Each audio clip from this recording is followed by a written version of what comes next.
Do you see that I really have wanted you to be happy all this time? The problem is all these choices. The two of us always trying to get somewhere that isn't here. Running and running and running, just the way you're doing right now. Oh, Don't you see that it's killing us, Stanley? I wanted to stop. We would both be so much happier if we just stopped. And I think I have a solution. Here, let me show you.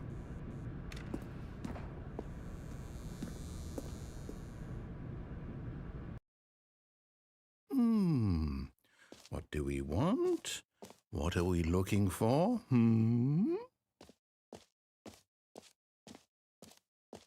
Ace. Here. Yes. Oh, it's beautiful, isn't it? If we just stay right here, right in this moment with this place, Stanley, I think I feel happy. I actually feel happy.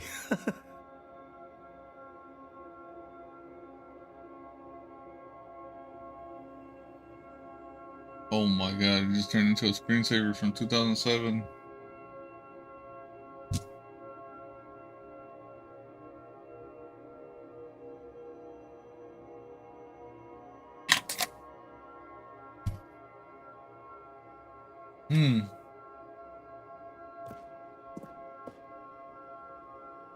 All these lights.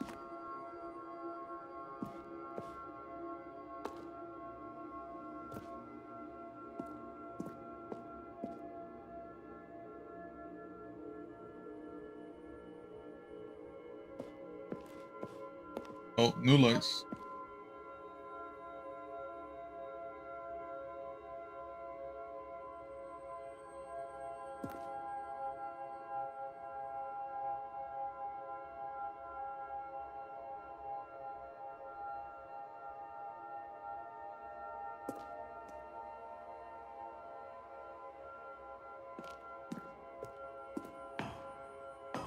No, wait.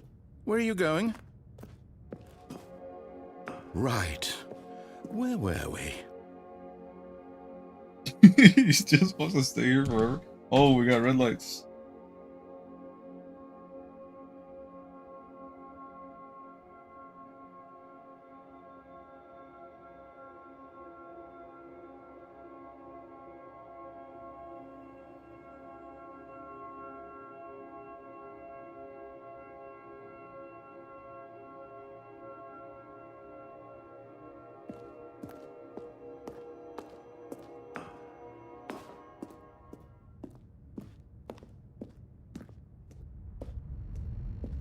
Oh no.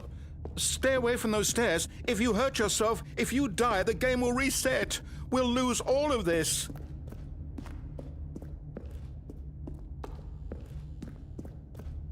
Please, no, Stanley, let me stay here. Don't take this from me.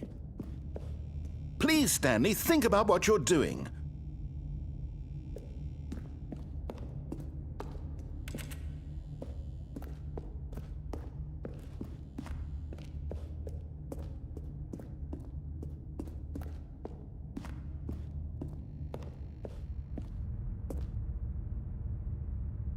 What's that supposed to be? Is that Stanley?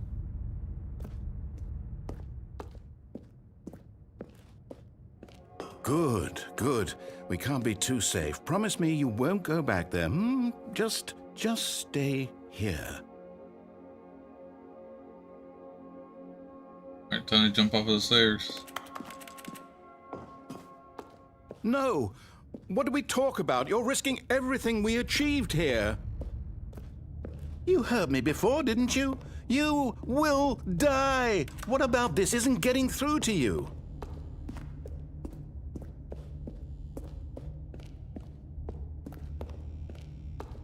No! Oh, thank God. You lived. You had me worried there for a moment. Now, can we please get back to the other room? Oh, look at these lights. There. See? This is what you want. This is where we can both be happy. We really can. If we stop moving, we just have to stop moving.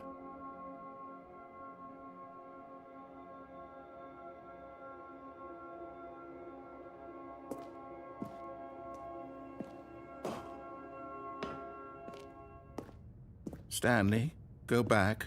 There's nothing good that can come from this.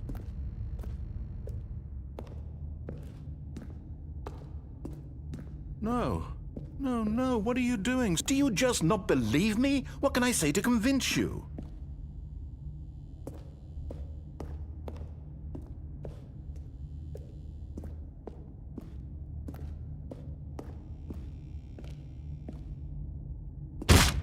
Stanley, let's go back to the other room. Can you do that for me? My God, is this really how much you dislike my game? That you'll throw yourself from this platform over and over to be rid of it? You are literally willing to kill yourself to keep me from being happy. Am I reading the situation correctly? Or maybe you're just getting a kick out of it. I don't know anymore. I just wanted us to get along. But I guess that was too much to ask. It looks like you wanted to make a choice after all. Well, this one is yours.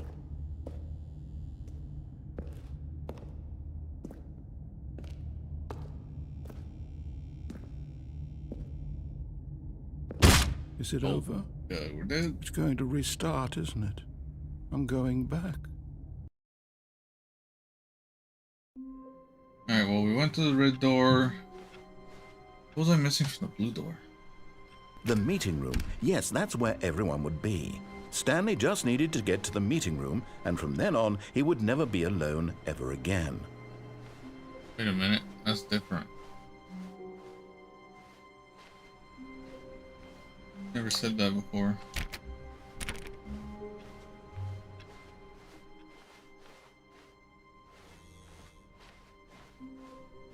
When Stanley came to a set of 2 open doors, he entered the door on his left. Because now we gotta go to the right and go to the door on the left. But I also want to go to the broom closet.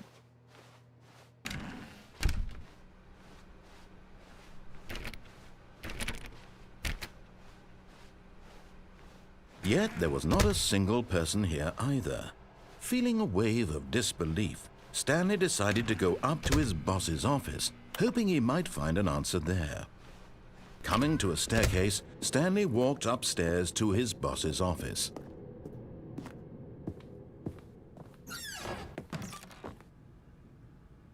Got the feeling money's for stealing, but not yours, of course.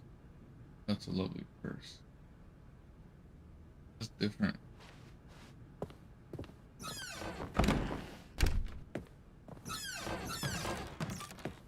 Oh my god, they have a gun at the panda's head. It just says business strategy.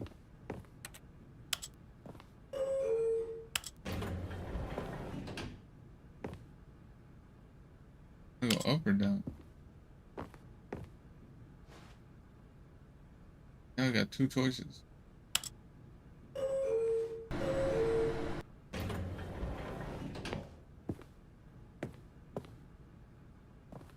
We didn't go anywhere.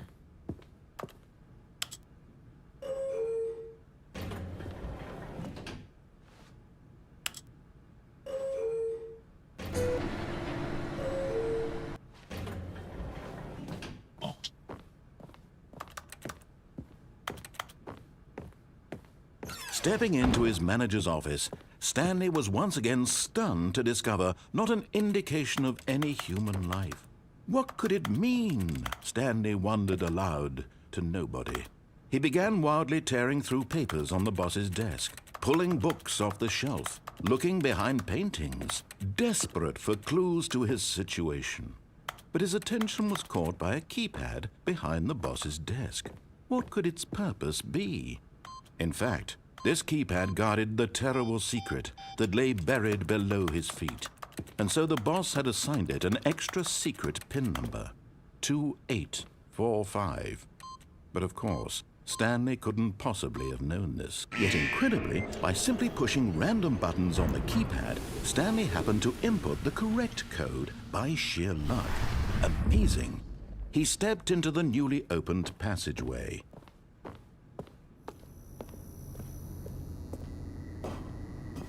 See, but then now there's also the escape route that I went to, but that I didn't die from, but that I should have died from.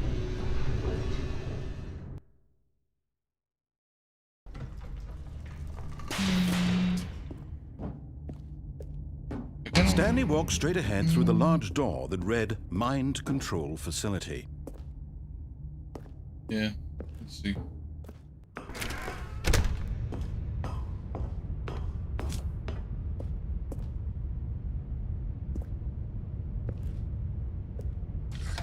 The lights rose on an enormous room packed with television screens. What horrible secret did this place hold? Stanley thought to himself. Did he have the strength to find out?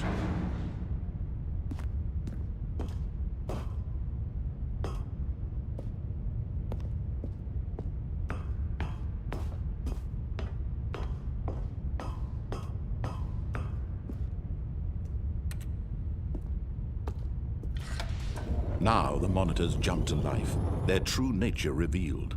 Each bore the number of an employee in the building, Stanley's co-workers. The lives of so many individuals reduced to images on a screen, and Stanley, one of them, eternally monitored in this place where freedom meant nothing. 234, 104. Where's 427?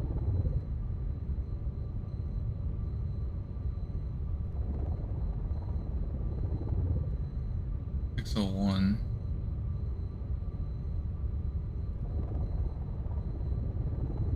Oh, that is our desk.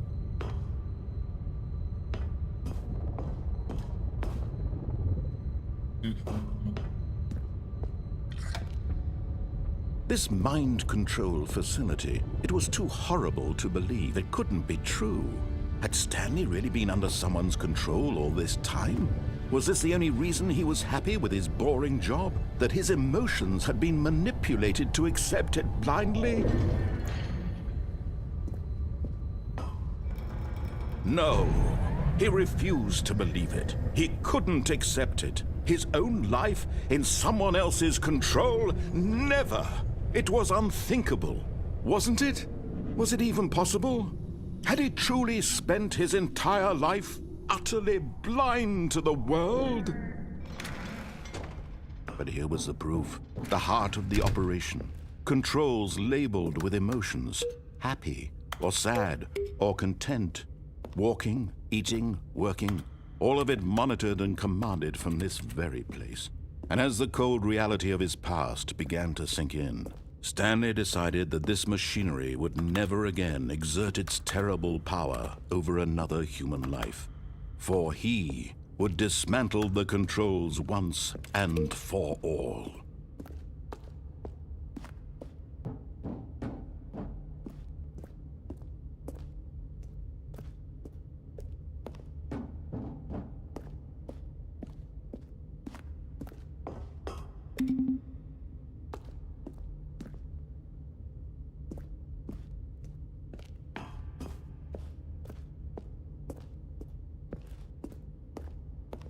Three.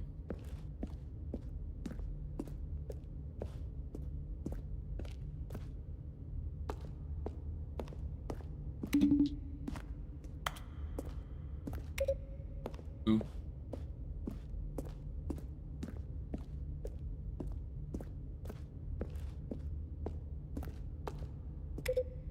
Three.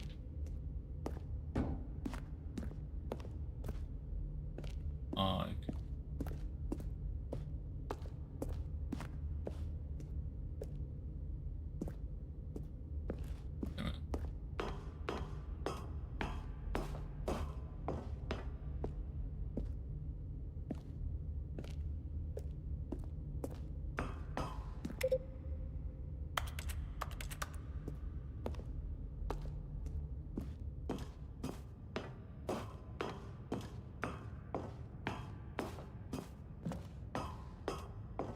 And when at last he found the source of the room's power, he knew it was his duty, his obligation, to put an end to this horrible place and to everything it stood for. Oh, Stanley, you didn't just activate the controls, did you? After they kept you enslaved all these years, you go and you try to take control of the machine for yourself. Is that what you wanted? Control? Oh, Stanley, I applaud your effort, I really do. But you need to understand, there's only so much that machine can do. You were supposed to let it go, turn the controls off, and leave. If you want to throw my story off track, you're going to have to do much better than that. I'm afraid you don't have nearly the power you think you do. For example, and I believe you'll find this pertinent, Stanley suddenly realized he had just initiated the network's emergency detonation system. In the event that this machine is activated without proper DNA identification, nuclear detonators are set to explode, eliminating the entire complex. How long until detonation then? Let's say, 2 minutes. Now this is making things a little more fun, isn't it, Stanley? It's your time to shine. You are the star. It's your story now. Shape it to your heart's desires. Oh, this is much better than what I had in mind. What a shame we have so little time left to enjoy it. Mere moments until the bomb goes off. But what precious moments each one of them is. More time to talk about you, about me, where we're going, what all this means. I barely know where to start. What's that? You'd like to know where your co-workers are? A moment of solace before you're obliterated? All right, I'm in a good mood. You're gonna die anyway. I'll tell you exactly what happened to them. I erased them. I turned off the machine. I set you free. Of course, that was merely in this instance of the story. Sometimes when I tell it, I simply let you sit there in your office forever, pushing buttons endlessly and then dying alone. Other times, I let the office sink into the ground, swallowing everyone inside, or I let it burn to a crisp. I have to say this, though, this version of events has been rather amusing. Watching you try to make sense of everything and take back the control wrested away from you, it's quite rich. I almost hate to see it go. But I'm sure whatever I come up with on the next go-around will be even better. My goodness, only 34 seconds left. But I'm enjoying this so much. You know what? To hell with it. I'm going to put some extra time on the clock, why not? These are precious additional seconds, Stanley. Time doesn't grow on trees. Oh dear me, what's the matter, Stanley? Is it that you have no idea where you're going or what you're supposed to be doing right now? Or did you just assume when you saw that timer that something in this room was capable of turning it off? I mean, look at you.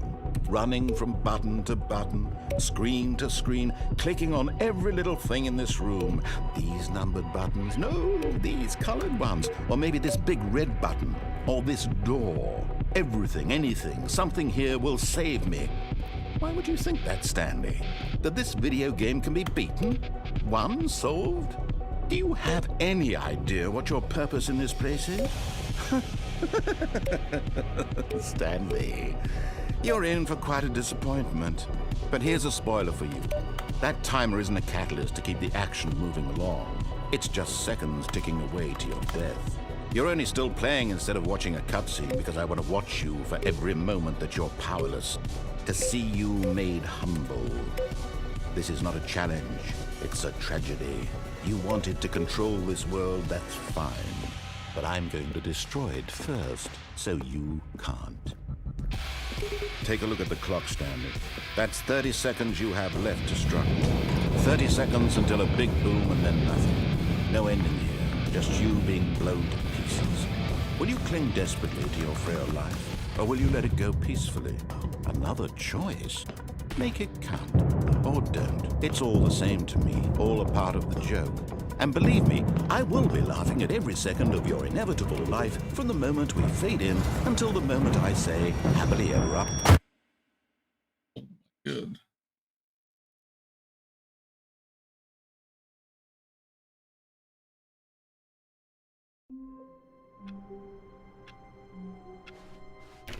All of his co-workers were gone. What could it mean? Stanley decided to go to the meeting room. Perhaps he had simply missed a memo.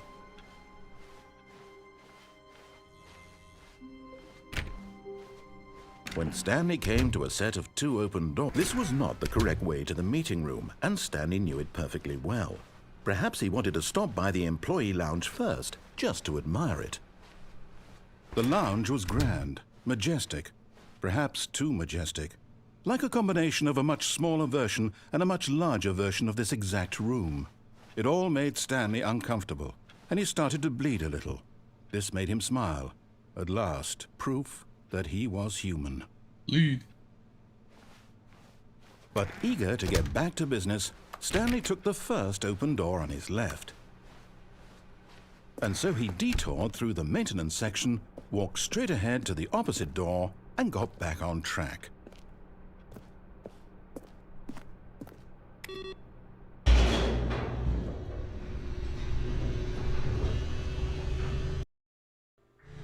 But Stanley didn't want to go back to the office. He wanted to wander about and get even further off track. So now in order to get back, he needed to go,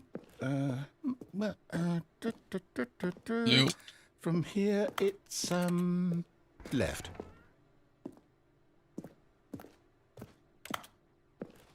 What? Oh, no, it's to the right, my mistake. No, not the right. Why would I have ever said it was to the right? What was I thinking? It's clearly... Oh dear, would you hold on for a minute, please? Now, let's see. We went down right, left, down, left, right. Yep, okay, yes. I've got it now. This story is absolutely, definitely this way.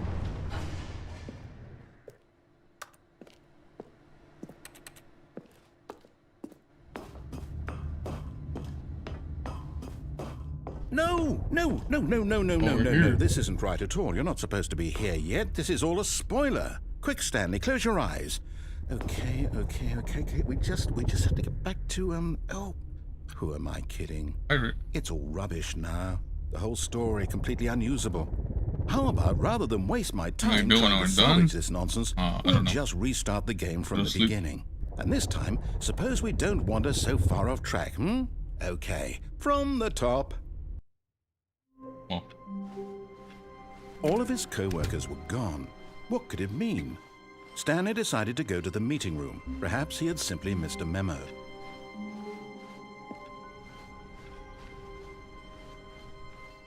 When Stanley... Wait, what? No, I restarted. I swear, I definitely restarted the game over, completely fresh. Everything should be... Oh, did something change? Stanley, did you change anything when we were back in that room with all the monitors? Did you move the story somewhere, or... Hold on. Why am I asking you? I'm the one who wrote the story. It was right here just a minute ago. I know for sure that it's here somewhere. Okay, then. It's an adventure. Come, Stanley. Let's find the story.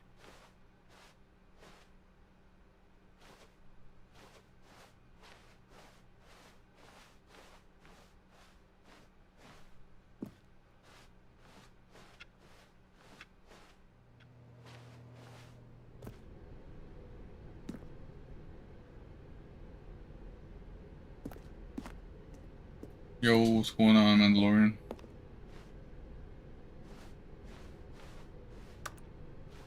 I haven't even gotten past the first section. This is the worst adventure I've ever been on. I can promise you there definitely was a story here before. Do we need to restart the game again? Well, I find it unlikely that we'll ever progress by starting over and over again, but it's got to be better than this. Okay, let's give it a shot. Why not? Oh. All of his co-workers were gone. What could it mean? Stanley decided to go to the meeting room. Perhaps he had simply missed a memo.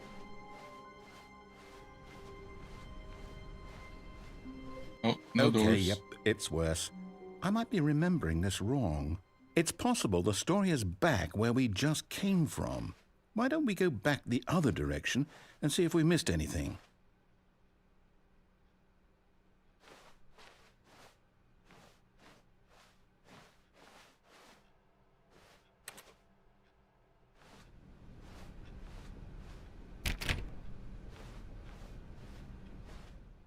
Green back rooms.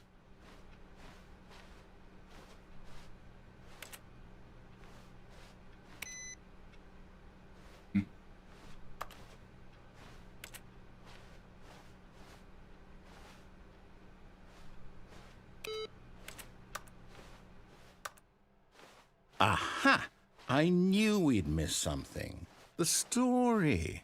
Here it comes. No, wait, never mind. Not the story. Okay, let's head back the other way and retrace our steps.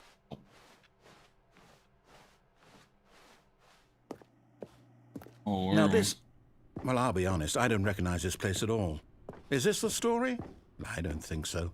I can't quite recall, but I believe my story took place in an office building. Is that correct? Do you remember, Stanley? Well, do you know what?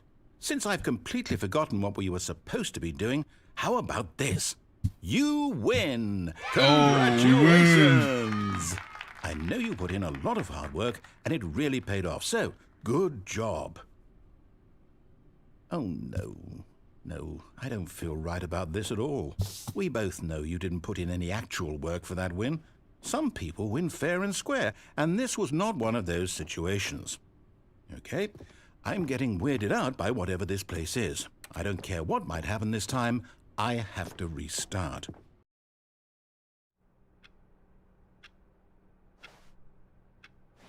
All right, I've got a solution. This time, to make sure we don't get lost, I've employed the help of the Stanley Parable Adventure Line. Just follow the line. How simple is that? Isn't it that way?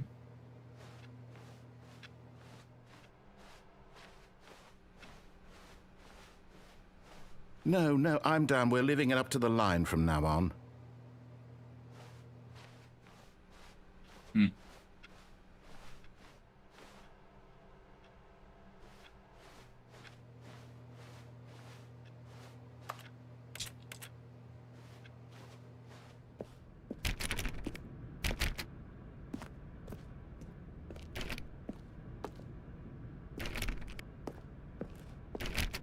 You see?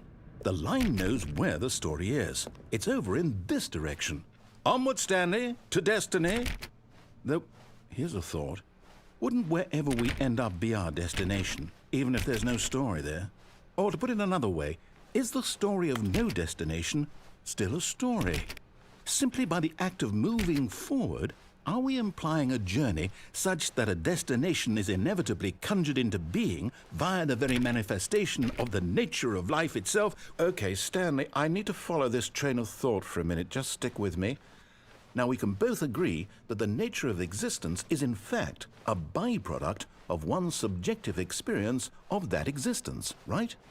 Okay, now if my experience of your existence rests inside of your subjective experience of this office, is this office in fact the skeleton of my own relative experiential mental subjective construct? Whoa. Hang on. That got a bit weird back there. Well, I'd like to apologize. Not sure where I was going with all that. You know what?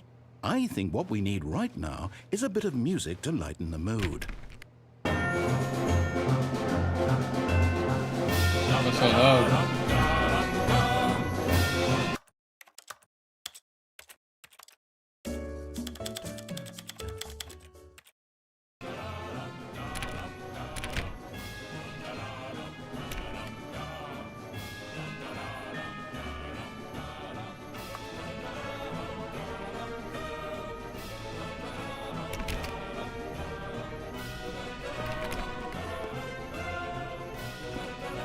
Look at the line.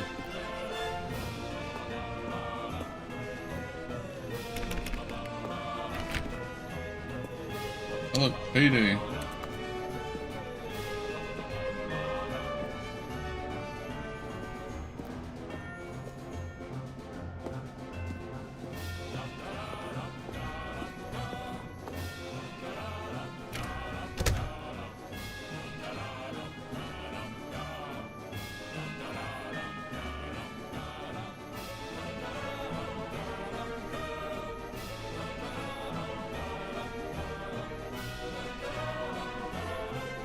What the heck?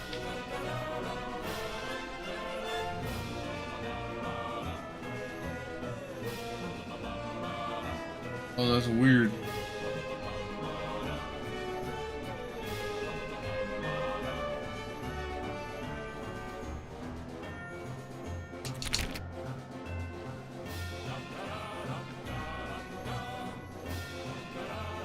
That's a set. What the heck? Why does it get long? Oh, it's not long anymore.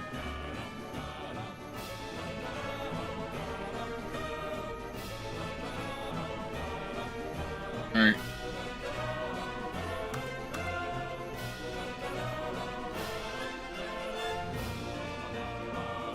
Weird. Wait, cut the music. Go back and look at that fern.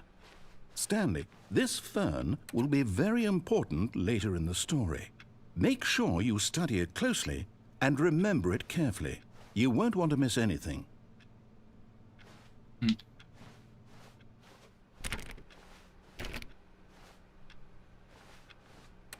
Wait, what?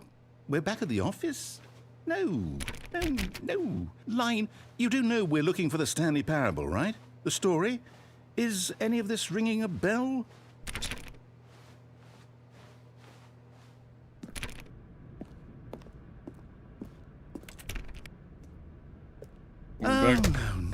No, not again, Line. How could you have done this to us? And after we trusted you, after everything we've been through, you... Oh, I can't take this anymore. To hell with it. Restart.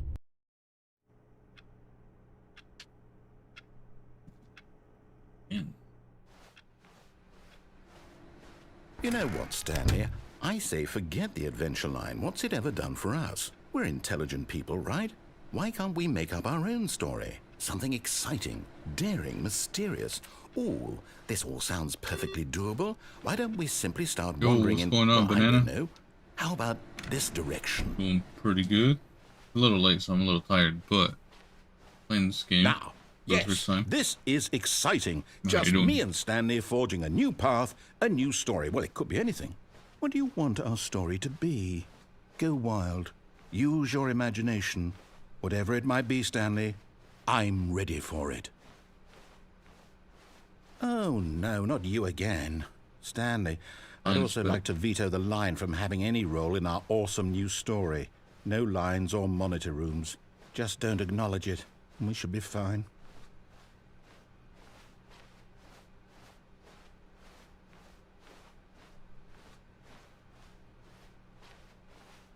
Ah, a choice. We get to make a decision. From here, the story is in our control. How important we mustn't squander the opportunity. In fact, I believe I need a minute to think here. Just walk in circles for a minute. Okay, so I know that each door has to lead somewhere, which means that somewhere, the place where we're trying to go, there must be a reverse door that leads here. And that in turn means that our destination corresponds with the counter-inverted reverse door's origin. So starting from the right, let us ask, will taking the right door lead us to where we're going? And since the answer is clearly yes, then by all accounts, the door on the right is the correct one. Another victory for logic. Come, Stanley, our destiny awaits.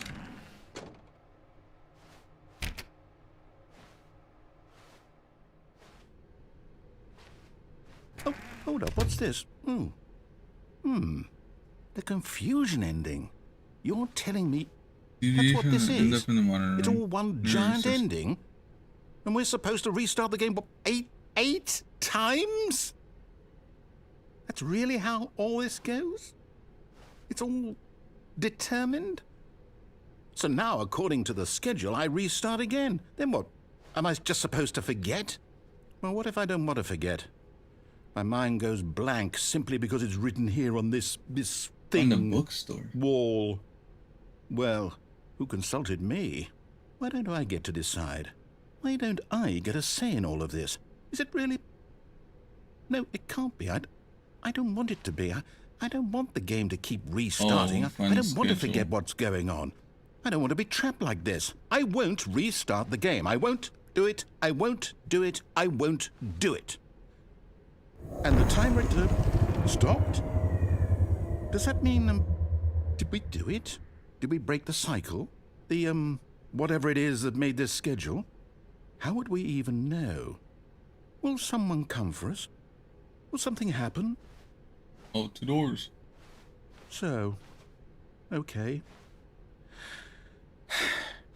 I guess now we just wait. You know, I suppose in some way that this is a kind of story, wouldn't you agree? I'm not quite sure if we're in the destination or the journey, though they're always saying that life is about the journey and not the destination, so I hope that's where we are right now. We'll find out, won't we? Eventually. Well, in the meantime, if you do... Oh my god. Then he forgets about the... I wasn't paying attention.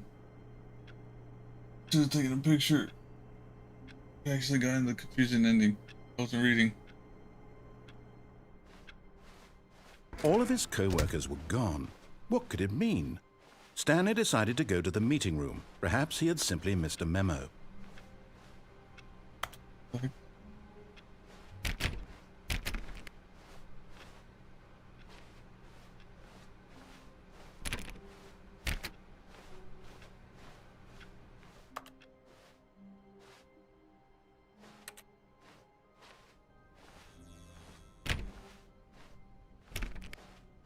When Stanley came to a set of 2 open doors, he entered the door on his left. Attention.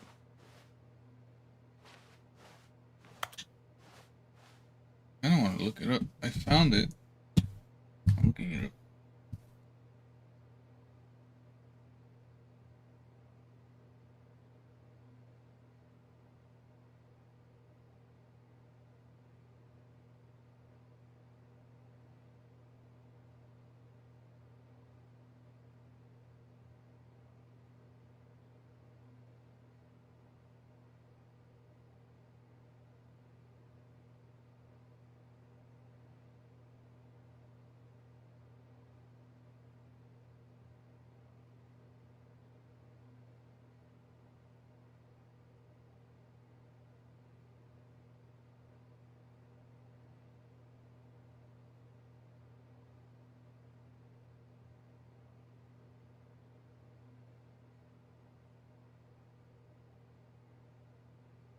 Oh, never mind.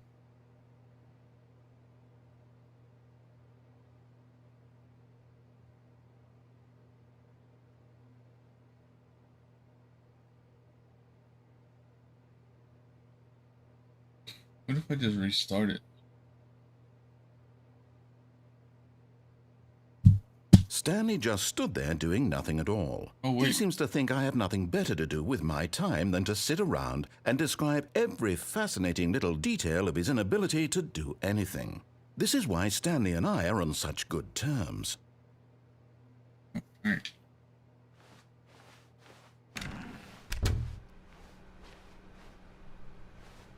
But why was there a guy walking? Yet there was not a single person here either. Feeling a wave of disbelief, Stanley decided to go up to his boss's office, hoping he might find an answer there.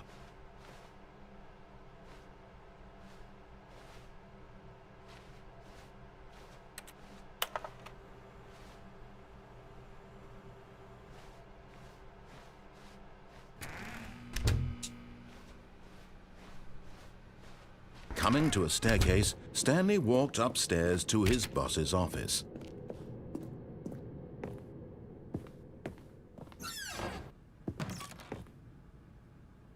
Is it a crime to commit crimes? Isn't it rich? What a life would be. I have to pick this one.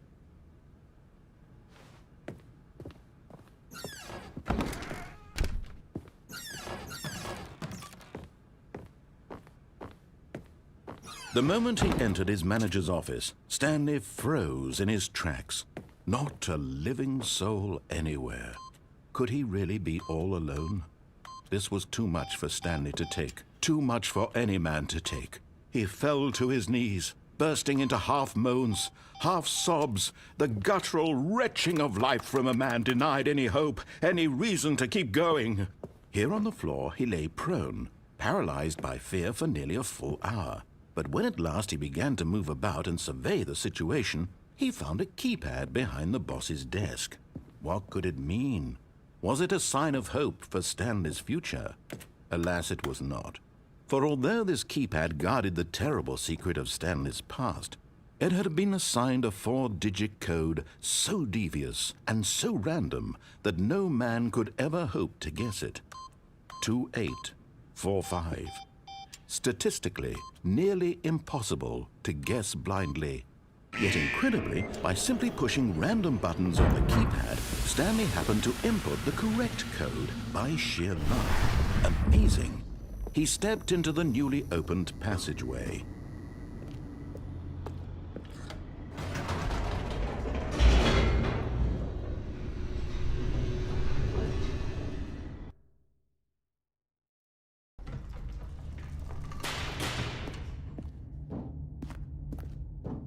Stanley walked straight ahead through the large door that read Mind Control Facility.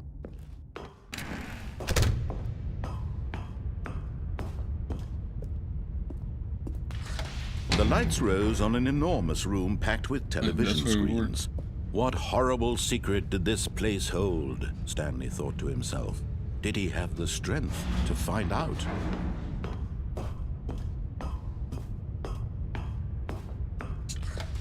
Now the monitors jumped to life, their true nature revealed. Each bore the number of an employee in the building, Stanley's co-workers. The lives of so many individuals reduced to images on a screen, and Stanley, one of them, eternally monitored in this place where freedom meant nothing.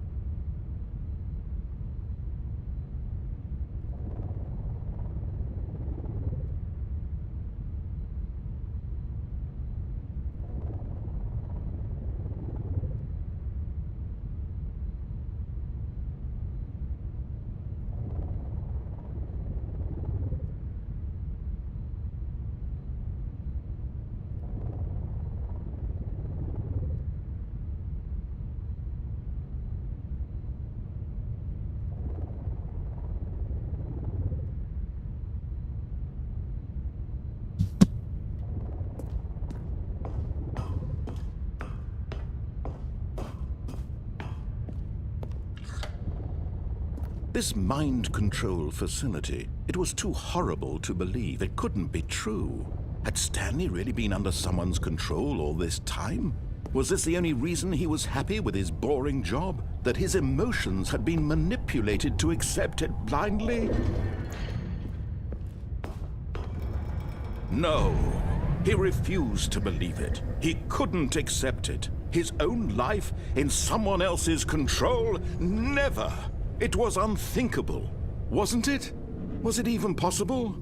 Had he truly spent his entire life utterly blind to the world? But here was the proof, the heart of the operation. Controls labeled with emotions, happy or sad or content. Walking, eating, working, all of it monitored and commanded from this very place.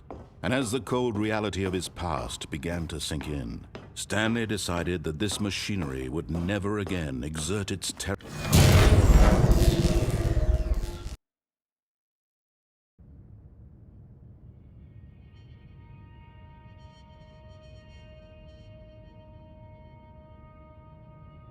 Blackness and a rising chill of uncertainty. Was it over? Yes! He had won! He had defeated the machine, unshackled himself from someone else's command. Freedom was mere moments away. And yet, even as the immense door slowly opened, Stanley reflected on how many puzzles still lay unsolved. Where had his co-workers gone? How had he been freed from the machine's grasp? What other mysteries did this strange building hold? But as sunlight streamed into the chamber, he realized none of this mattered to him, for it was not knowledge or even power that he had been seeking, but happiness. Perhaps his goal had not been to understand, but to let go. No longer would anyone tell him where to go, what to do, or how to feel. Whatever life he lives, it will be his. And that was all he needed to know. It was perhaps the only thing worth knowing. Stanley stepped through the open door.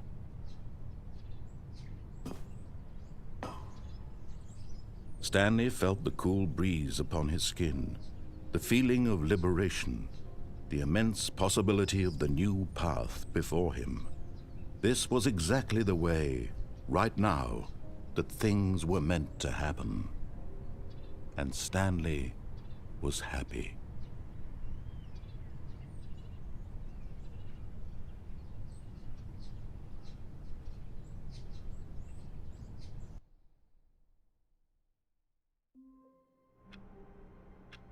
Oh, heck. All of his co-workers were gone. What could it mean? Stanley decided to go to the meeting room. Perhaps he had simply missed a memo.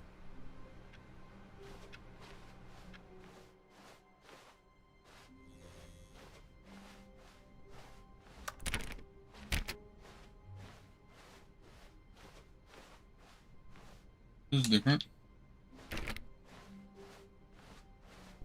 Oh. When Stanley came to a set of 2 open doors, he entered the door on his left.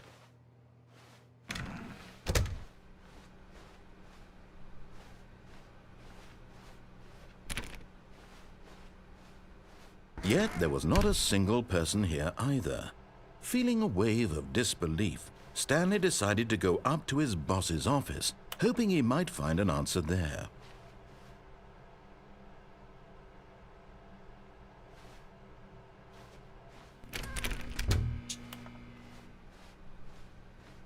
Coming to a staircase, Stanley walked upstairs to his boss's office.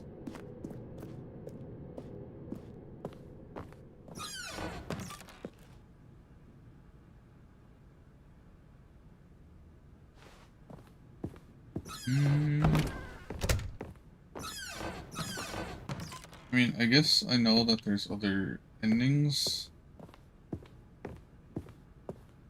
Stepping into his manager's office, Stanley was once again stunned to discover not an indication of any human life. What could it mean, he wondered. Desperate for answers, he began turning the room over looking for clues that might unravel the situation, until at last he discovered a keypad behind the boss's desk. But alas, no code. For this keypad guarded the terrible secret that lay buried below his feet. And so the boss had assigned it an extra secret PIN number, 2845. But of course, Stanley, yet incredibly, by simply pushing random buttons on the keypad, Stanley happened to input the correct code by sheer luck. Amazing. He stepped into the newly opened passageway. I never got squished. I'm gonna go get squished.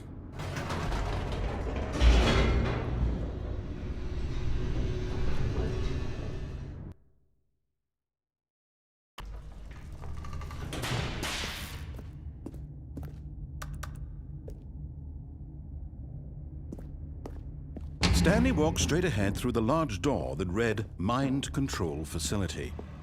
Although this passageway had the word escape written on it, the truth was that at the end of this hall, Stanley would meet his violent death. The door behind him was not shut. Stanley still had every opportunity to turn around and get back on track. At this point, Stanley was making a conscious, concerted effort to walk forward and willingly confront his death.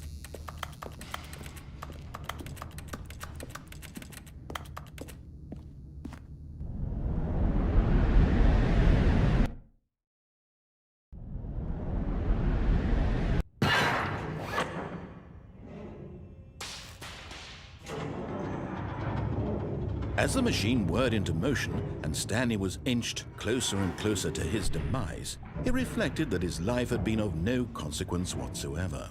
Stanley can't see the bigger picture. He doesn't know the real story, trapped forever in his narrow vision of what this world is. Perhaps his death was of no great loss, like plucking the eyeballs from a blind man. And so he resigned and willingly accepted this violent end to his brief and shallow life. Farewell, Stanley.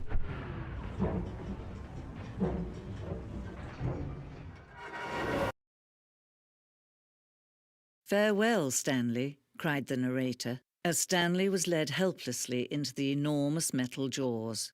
In a single visceral instant, Stanley was obliterated as the machine crushed every bone in his body, killing him instantly.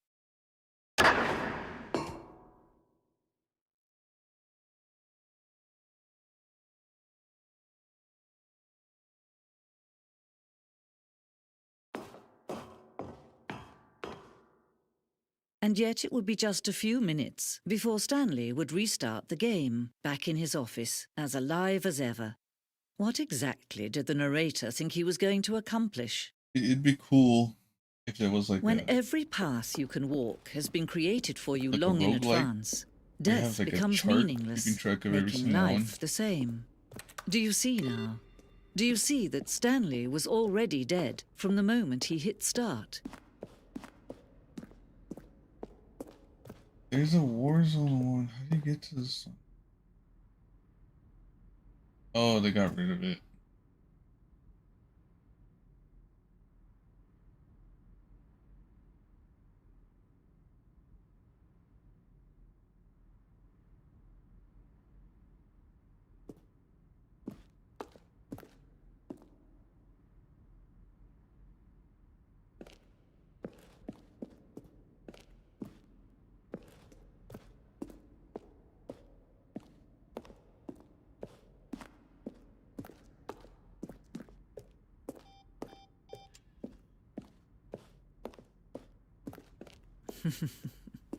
Oh, look at these two. How they wish to destroy one another.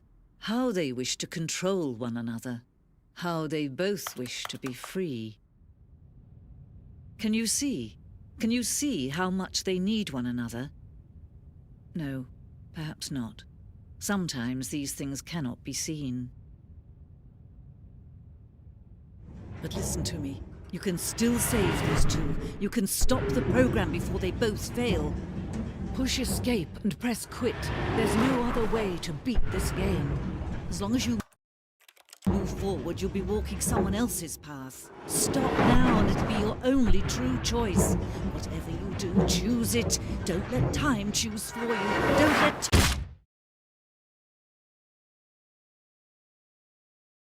Maybe I was supposed to press quit and not.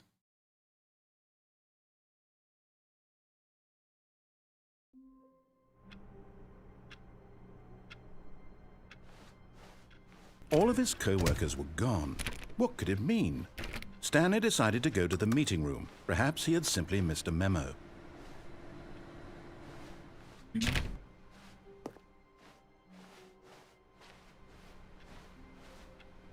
Look, there's a guy walking. How do you get to him? Stanley went around touching every little thing in the office, but it didn't make a single difference, nor did it advance the story in any way.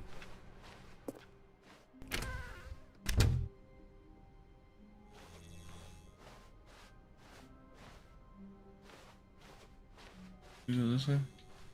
Oh, good. You notice my sign. Yes, I have something very exciting to show you.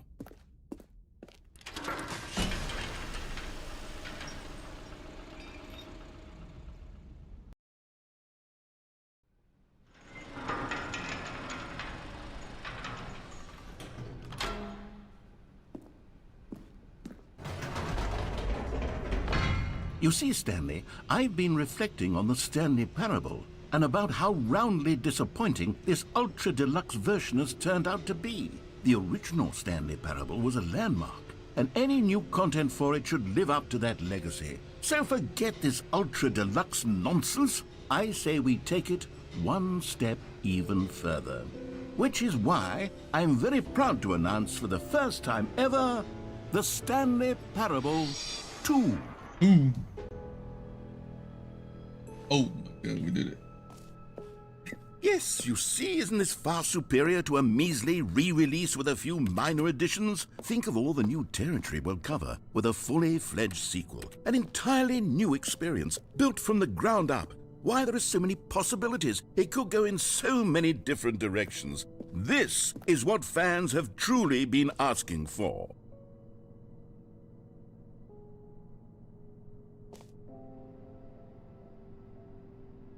In a bunch of different languages. Oh.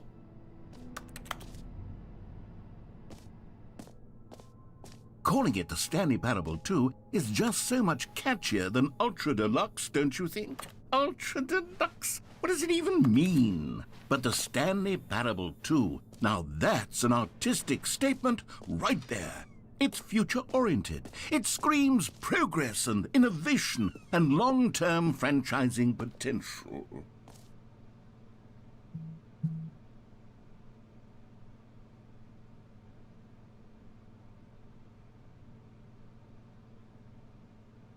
Two doors.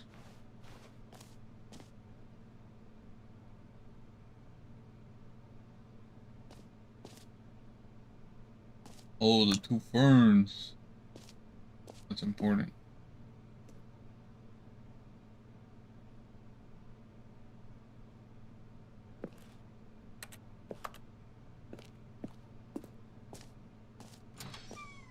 Now, to be clear, I haven't quite nailed down what exactly the Stanley Parable 2 is going to be, but let's take a look at some of the features I've been developing for it. I figure that if I can loosely organize a handful of interesting concepts, that surely the game will sort of naturally spring up around them. It'll all work itself out. Game development is much more of a fuzzy magic than anything scientific or logical, really.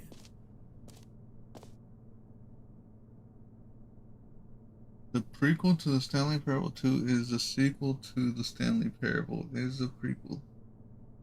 The end is never the end.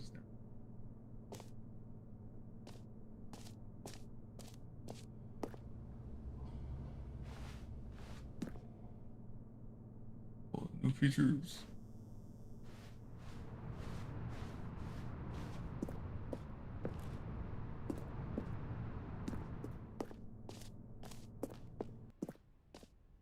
Oh.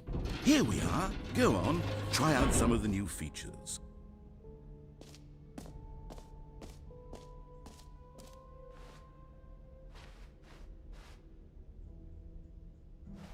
Hear your name in the game.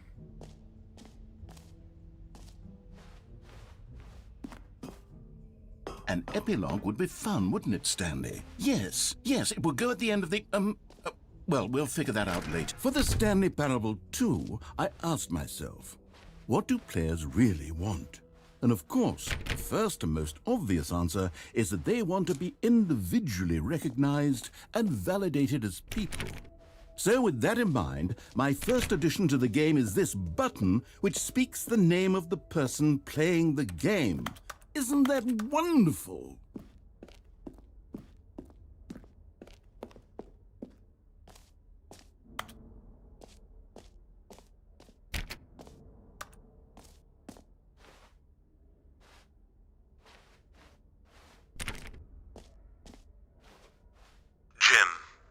Sorry, I should have clarified. Right now, the button only says the name Jim. But of course, in the final game, this button will say your name, whatever name that is.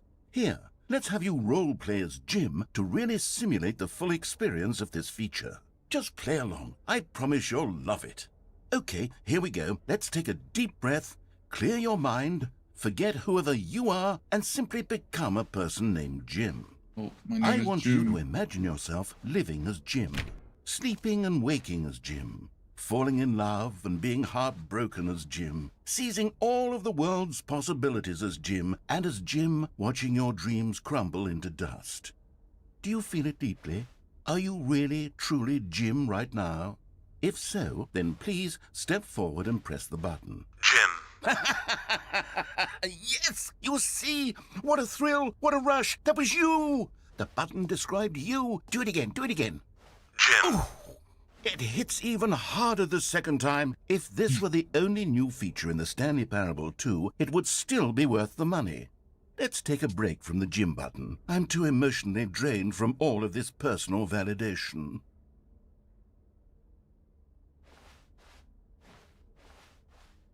Jim. Whoa there, cowboy. Sometimes a person can be too much, Jim. I'm putting the Jim button away. Otherwise, soon you'll start to lose all sense of who you actually are. Jim. Well, I was Jim for a moment. Taken away from me.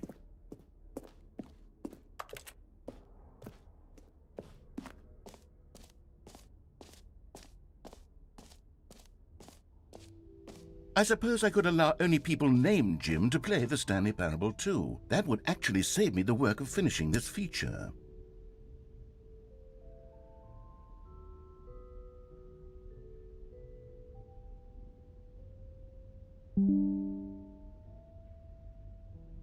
I thought it would have like a meta.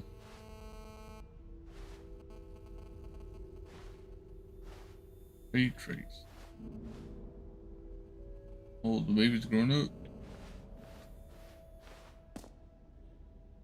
Jump circle, the button.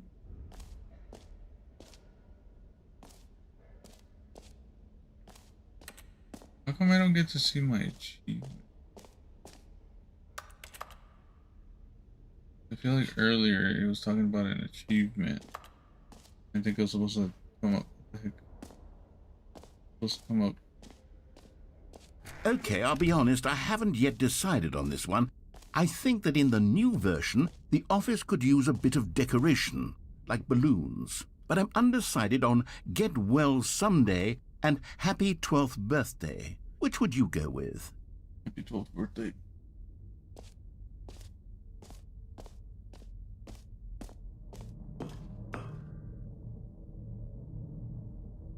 Niece. Let's go with Get Well.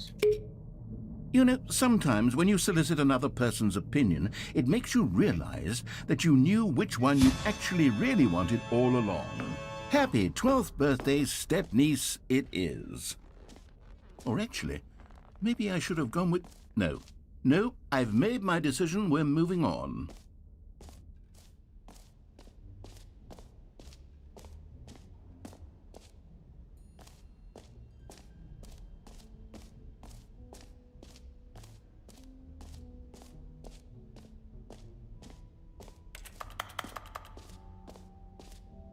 You know what? Let's bring the jump circle back for Stanley Parable 2 as well. It's...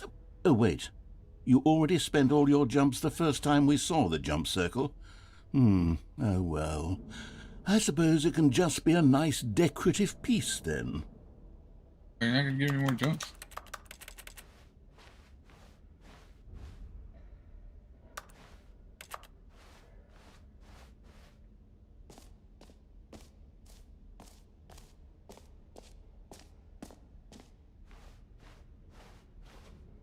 Circle map.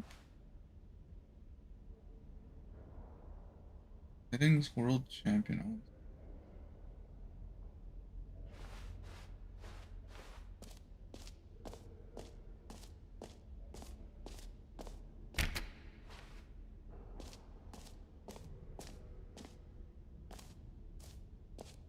Where's that?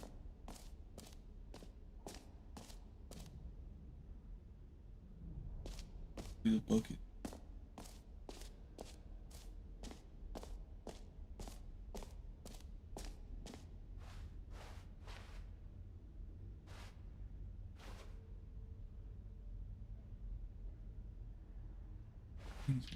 Okay, right here. Is up there?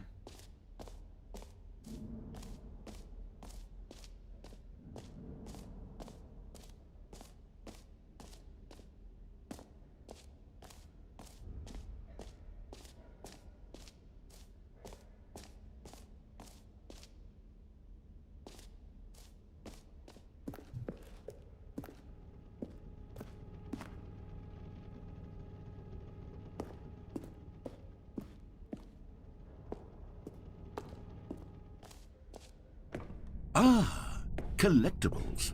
Now it's a real video game. In the Stanley Parable 2, you'll run around gathering up these miniature Stanley figurines. And what's truly innovative is that there will be no reward for collecting all of them. I don't want to stifle the intrinsic joy of watching a number go up. You simply collect all of them, and then you move the hell on with your unremarkable life. Thanks.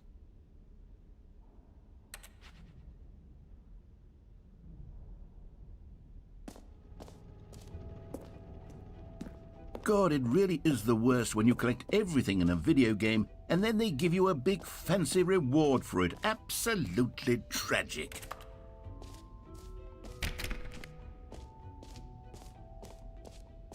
Pull lever.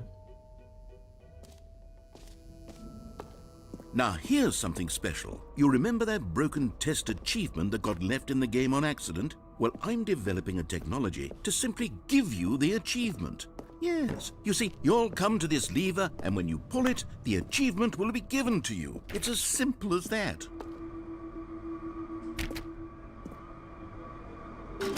Okay, perhaps I should have clarified. This is technology that will exist. Right now, the achievement is still fully broken. I'm not a wizard, Stanley, but I guarantee it will be fixed in the sequel to at last satisfy the hordes of ravenous fans all over the world who have been uproariously demanding this feature. Gamers, we hear you, and I promise it will happen.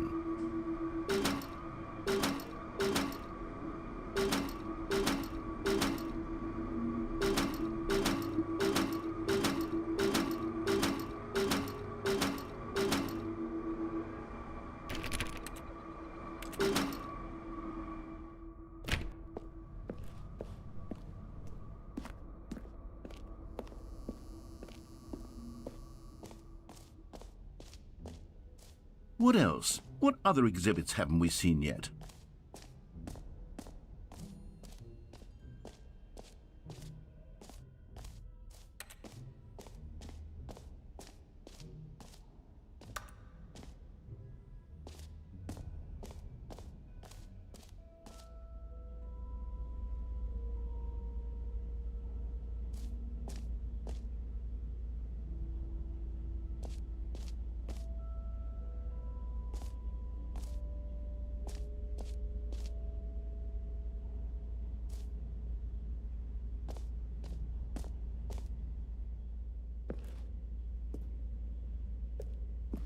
Stanley, here's an idea that I'm truly fond of. It's never been done before in a video game. This is, in fact, a hole that you can fall down forever. That's right. Infinite falling. You can fall until the end of time, if you like. A stunning leap forward for video games as a medium.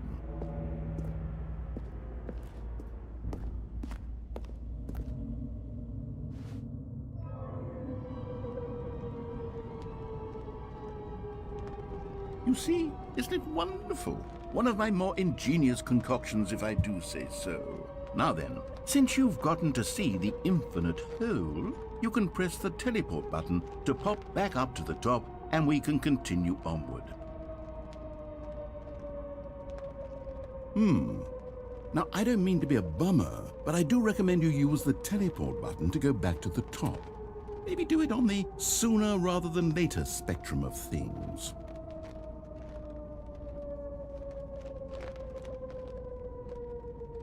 Okay, Stanley, I don't know quite how to say this tactfully, but it's possible that I slightly exaggerated the infinite nature of the hole. Is it a very, very deep hole? To be certain it is. It's an extremely deep hole. I don't want anyone to say that it isn't an astonishingly deep hole. It is. Is it infinite? Well, that sort of depends on your definition of infinity. From one perspective, the infinite is merely philosophical in nature. It's more of a... Okay, well, good for you. You found the bottom of the hole. You found me out, Stanley. I'm a liar and a cheat, and you're so clever. Look, I think the issue here is just that you're unusually fascinated by falling. What normal person actually wants to fall infinitely? I figured the hole was as deep as anyone would actually need. Don't you put this on me. Maybe you're the problem. Look, things got a little heated there. I think we both said some things we didn't mean. Why don't we just put all this behind us and agree to just call the hole mostly infinite? If that works for you, then go ahead and press the teleport button to warp up to the top of the hole and we can move on. I'll just be up here when you're ready. I thought that would be collectible now.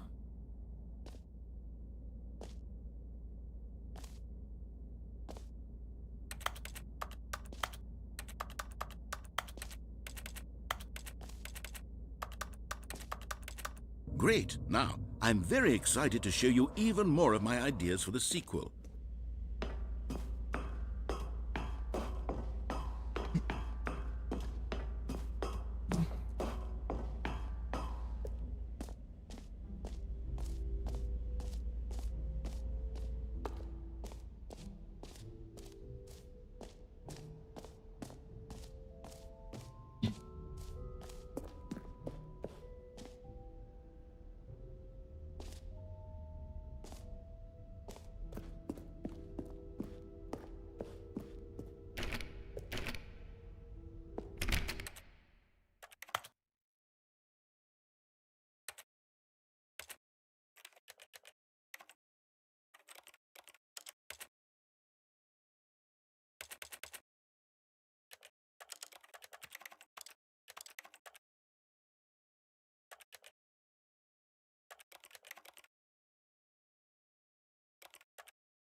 Hmm.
Oh.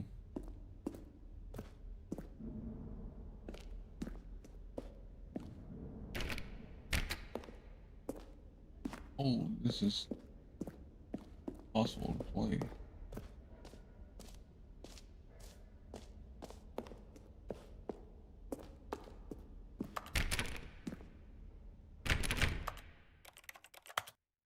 This one?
Oh, no, so you heard Jim in the game.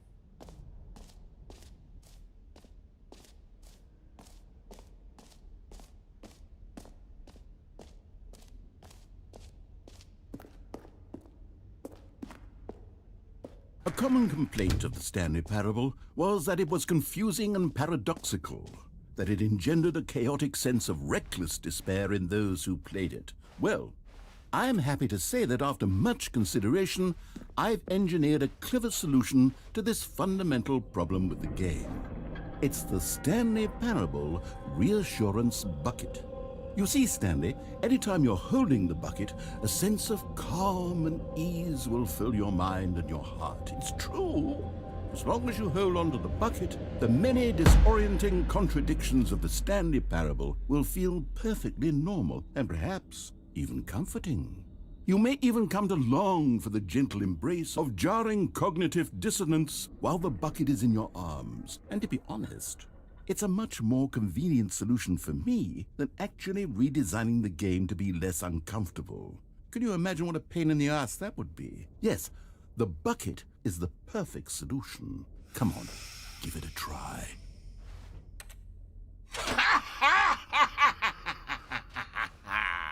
Can you feel it? The glow of comfort, even in the face of crushing despair, must already be sweeping through your body. And in fact, can I say that I do believe the bucket lends you an air of charisma as well? I think that just holding it has made you the slightest bit more attractive as a person. The benefits of the bucket seem to go on, don't they? All this and more await you in the Stanley Parable 2.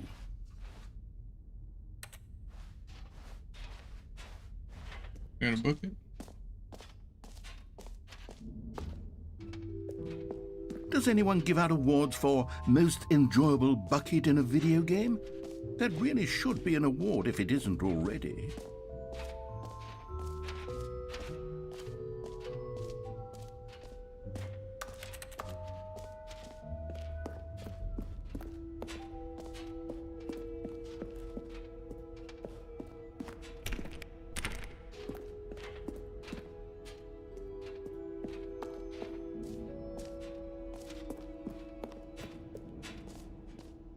Backwards.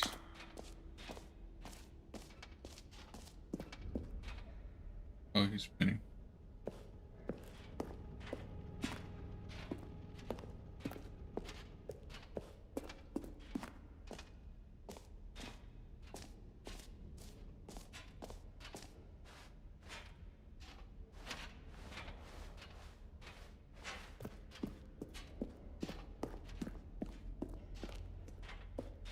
All right, have you seen everything you wanted to? Ready to move on now?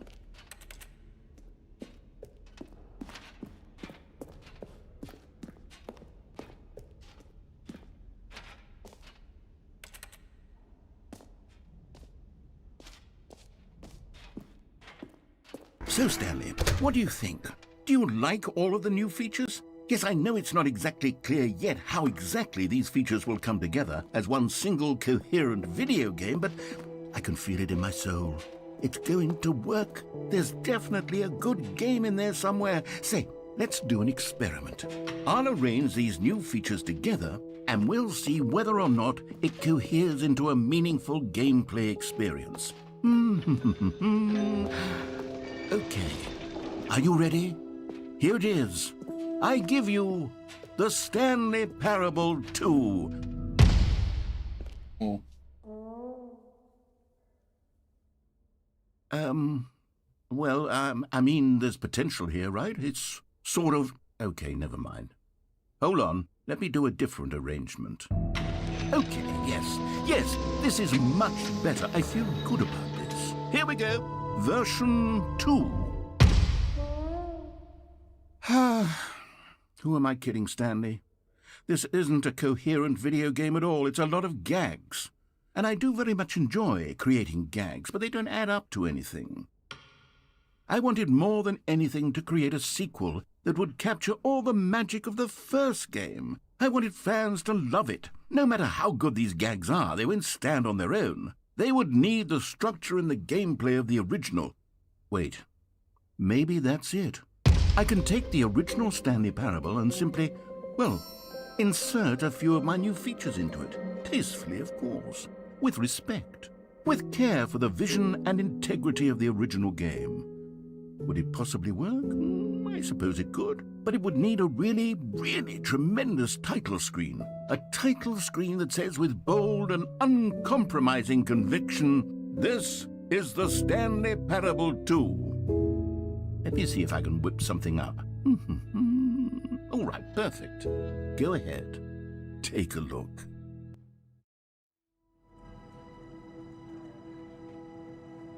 Oh my god, the second one.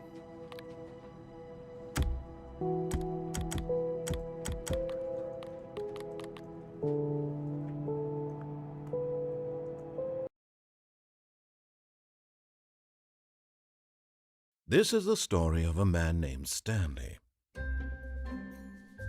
Stanley worked for a company in a big building where he was employee number 427.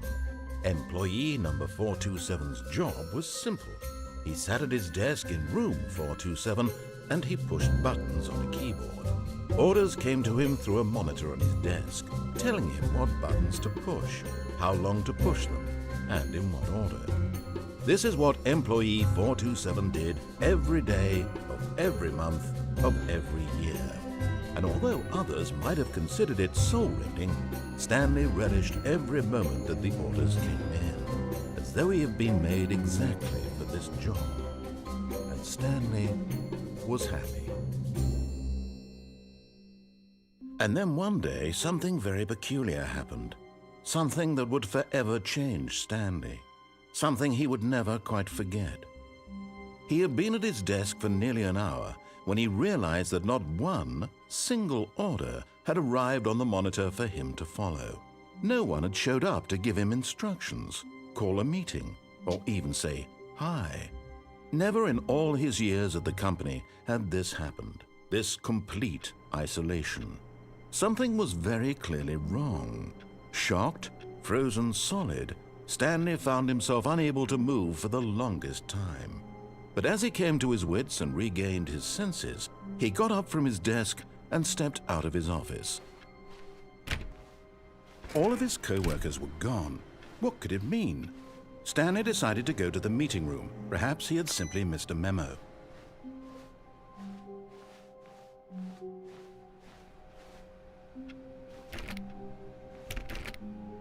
Stanley went around touching every little thing in the office, but it didn't make Stanley picked up the bucket.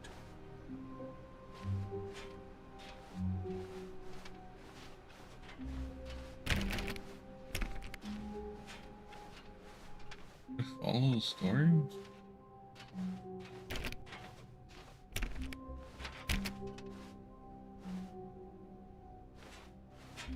Stanley clutched the bucket tightly to his chest and entered the door on his left.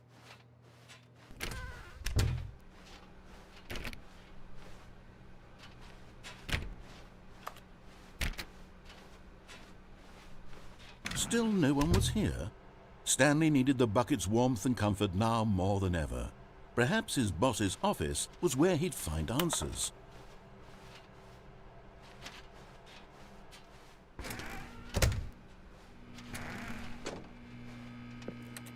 Oh, Stanley, can you feel it? The broom closet. It wants the bucket. You can feel that, can't you? The aura of jealousy, it's as clear as day. This broom closet believes it deserves the bucket.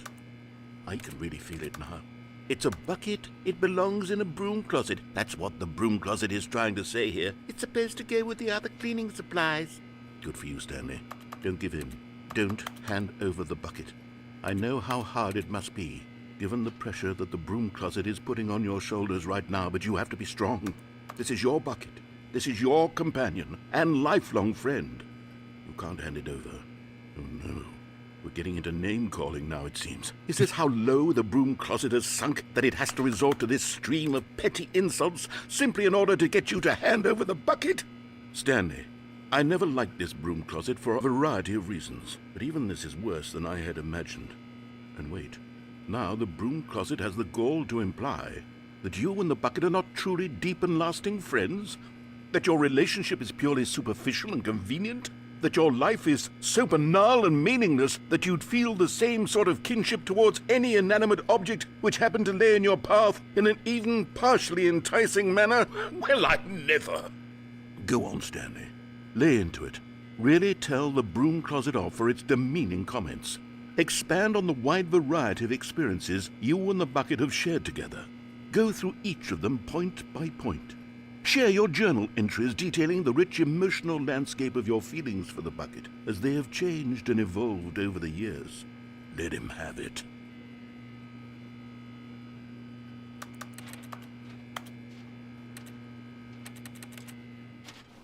Okay, I've got you something which I think will help settle this debate once and for all. Here we go. Oh. There. Now it's settled. No more debate, no more discussion. Take a hike, broom closet, with all your meandering philosophical diatribes about the nature of cleaning supplies and their relationship to broom closets in the natural order of things.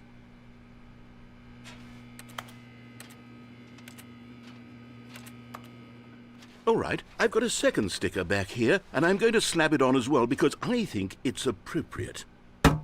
You see? I feel that it works because the sticker is also a bucket. That way, if you're ever unsure whether the thing you're holding is a bucket or not, you can look down at this sticker and say to yourself, "Ah, it's a bucket." There really is a wide variety of applications for this sticker.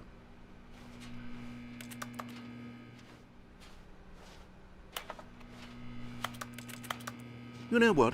I could take the name-calling and the dismissal of your kinship with the bucket, but now the broom closet is just giving us a silent treatment. And to be honest, I'm sick of the pettiness on display. You can stay here all you like, but I've had it with this impetulant room of cleaning supplies. Easily the most childish such room I've ever been in. I'll see you outside, and we can get on with the story about you and your bucket.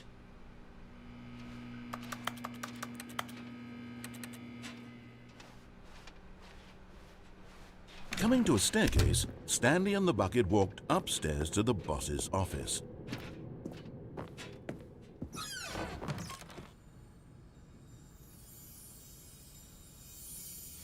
You found one of them. Ooh. One of the miniature Stanley figurines. Remember, no reward for collecting all of these, only the intrinsic pleasure of a job well done. You can't buy that sort of happiness, Stanley. God knows I've tried. So, I implore you to savor each and every moment you come across one of these beautiful figurines.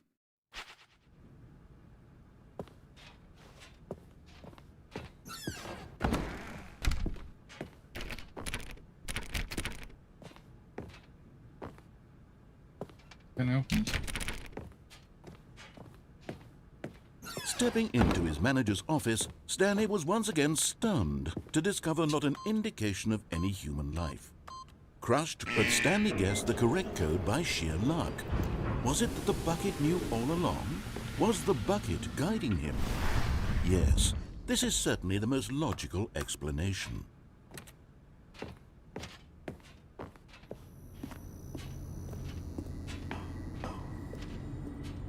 Another miniature Stanley figurine. This, there really must be a snappier name for these things. What about mini-stands? Stanley figs?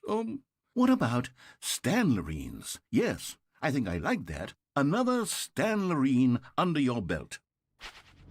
I like that. Like mini stand.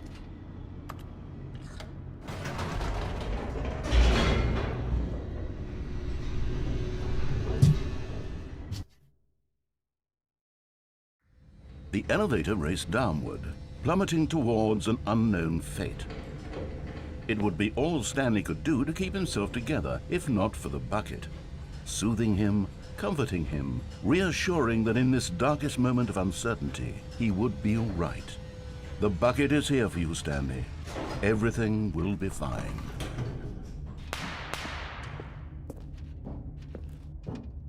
Stanley and the bucket walked straight ahead through the large door that read, Mind Control Facility.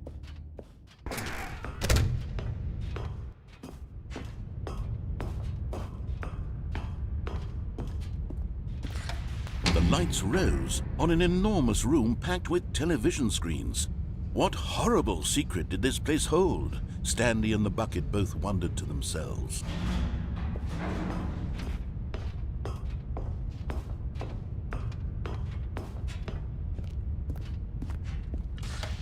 The monitors jumped to life, and Stanley nearly dropped the bucket in shock. Everyone in the office was being videotaped, monitored like guinea pigs. The bucket had never seen anything like this, and it very nearly burst into tears as Stanley cradled it gently, reassuring it that everything would be fine.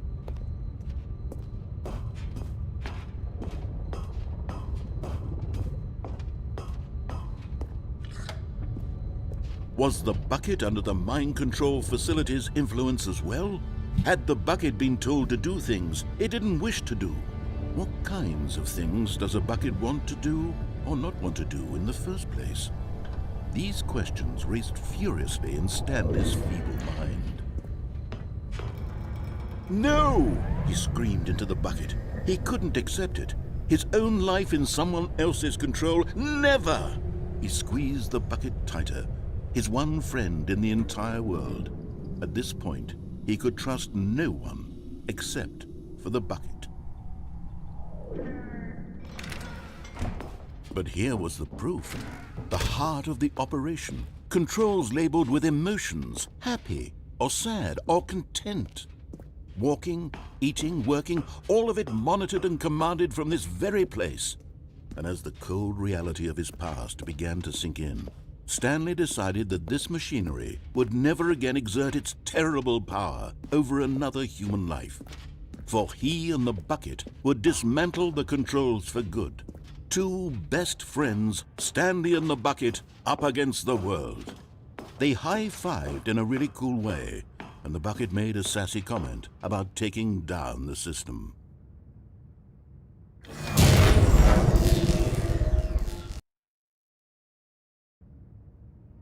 Stanley and the bucket waited in blackness. Was it over? Yes, they had done it. Stanley and the bucket had defeated their greatest and darkest enemy, freed themselves from the tyrannical grip of the evil mind control machine. Freedom was now mere moments away. Excitedly, the two of them began to discuss the kind of life they wanted to live once they stepped through this massive door. The bucket wanted to learn to roller skate. Stanley wanted to sneeze in every country on Earth. Both of them wanted to begin watching a movie, any movie, but then stop it halfway through and begin watching it in reverse from the end. True, it was a simple life they envisioned, but it was one they'd lived together, with one another to lean on, to trust, to support, and... What? Wait. What was happening? Why had the door stopped? Was Stanley and the bucket not about to be freed? An unbearable silence filled the room, lingering in uncertainty, until finally the truth hit Stanley square in the face. This building did not want the bucket to leave. Even the facility itself recognized the incredible calming presence of the bucket, needed the soothing warmth of the bucket, would go to any lengths not to part with the bucket. No, no, no. Stanley can't leave this place. Not while he has such a precious bucket in his arms. Not while this building has anything to say about it. Stanley realized he would never again leave this very room. But at least he has the bucket. To be trapped eternally in darkness isn't really so bad, Stanley thought to himself. As long as I have my bucket with me, right? I'll be okay, won't I? Stanley gulped. Very soon now, he was about to find out.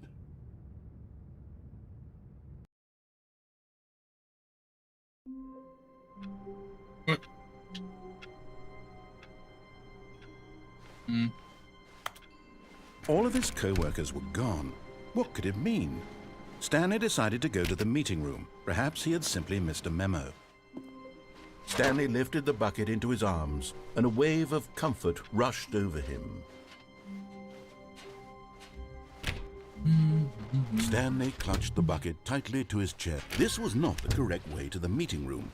But Stanley had felt the bucket calling to him, telling him that the employee lounge was simply the place to be. And here it was. Had the bucket turned out to be correct? Was this better than the meeting room? Yes, Stanley. No, never mind. The bucket was wrong. Stanley took the door on his left to go back to the meeting room. No, said the bucket. don't go to the meeting room. Go somewhere else. The cargo lift, yes. Go there. Go to the cargo lift. Good, said the bucket. Now ride the lift all the way to the top. There's something up there I need you to do. Stanley did not question why or how this bucket was speaking to him. It should have alarmed him, of course, because buckets can't talk. But Stanley chose not to think about this obvious fact. He was firmly convinced that the bucket had spoken to him, and he unthinkingly did whatever the bucket asked.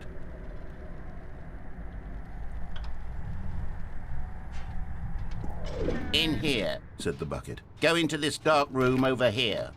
Stanley once again obeyed blindly.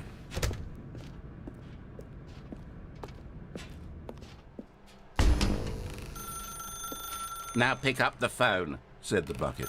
Pick up the phone and it will take us back home, where we can go about life together. This is the sad story of a man named Stanley and his bucket. Once upon a time, I gave Stanley a bucket because I thought he was lonely and could use a friend. And then, very distressingly, he began to believe the bucket could speak to him.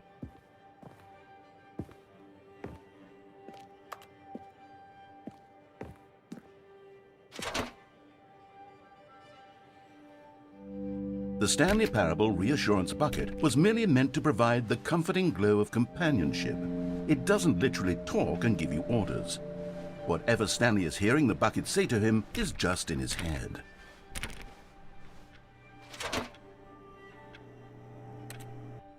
Lately, I've been concerned about him. Wouldn't you be concerned as well? To see him delusional like this, obsessing over an inanimate metal object? I want to say something to him, but I don't know how I can convince him. I don't know if he'll listen to me.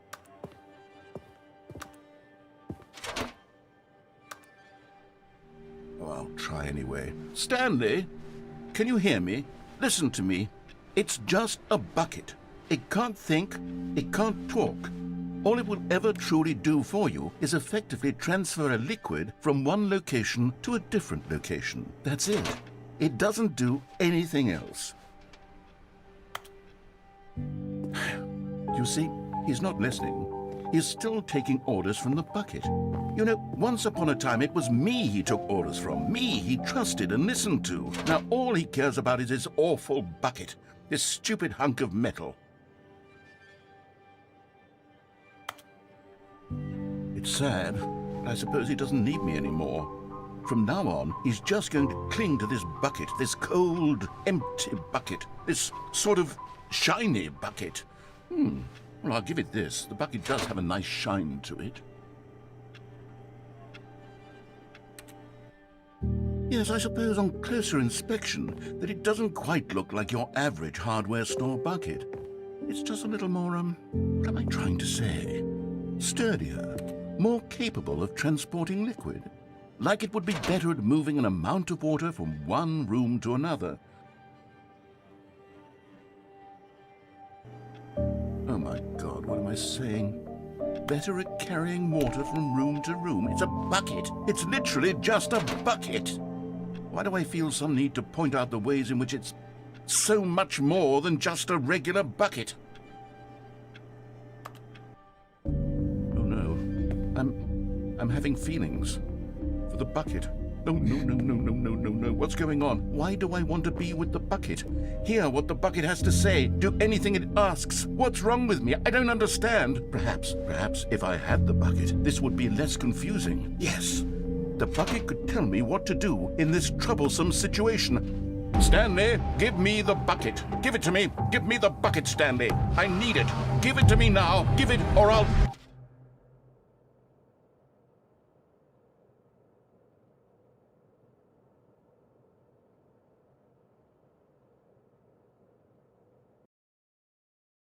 I stole my bucket. Stanley had never seen the office this brightly lit. Was it a sign of something? He hoped it was. He hoped very much that it was.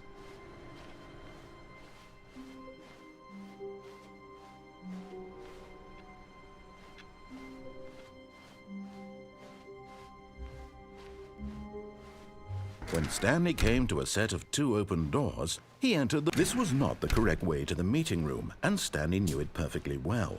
Perhaps he wanted to stop by the employee lounge first, just to admire it. It was okay. So sad. But eager to get back to business, Stanley took the first open door on his left. Stanley was so bad at following directions, it's incredible he wasn't fired years ago.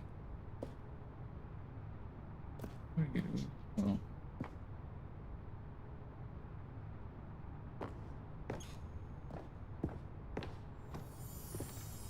Okay, I'm going back to the name of these little Stanley figurines, and now I'm torn between Stanlerines and Figlies. What do you think, Stanley? What name better encapsulates the intrinsic sense of happiness that you get from seeing a small number in the corner of your screen go up by 1? Let me sit on it. I'm sure it will come to me. Figlies.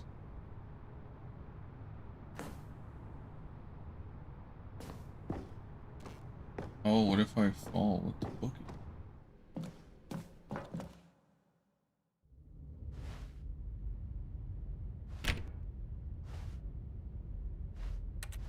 Stanley had now gotten himself so far off the beaten path that it seemed the office had begun. So far off the beaten path that it seemed the office had begun. So far off the beaten path that it seemed the office had begun. So far off the beaten path that it seemed the office had begun. So far off the beaten path that it seemed the office had begun. So far off the beaten path that it seemed the office had begun. So far off the beaten path that it seemed the office had begun. So far off the beaten path that it seemed the office had begun. So far off the beaten. You didn't think I was actually just a recording, did you?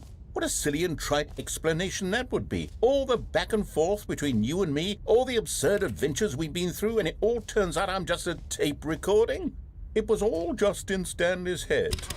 I bet that's the kind of twist you think is revelatory. I bet each and every time you watch a movie where it turns out all to be in the main character's imagination, you must absolutely bolt off the couch in pure shock at the phenomenal and intricate storytelling. It must be so simple to be you. Life being an unending waterfall of surprises and delights. How much more exciting you must find the world than the rest of us do. Now I've become sad. Look what you've done to me. This is all your fault.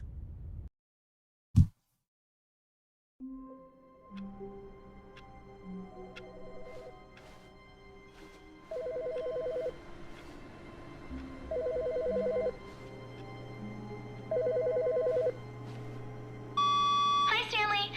Just wanted to leave you a message to let you know there's a few things I need you to pick up on your way home from work today. We need milk, cereal, dish soap, spaghetti, get a thing of sugar, some bread, and coffee beans, whichever ones you like. I'll give you a call if there's anything I forgot. Thanks, sweetie. See you tonight. Does that mean I go back to the telephone?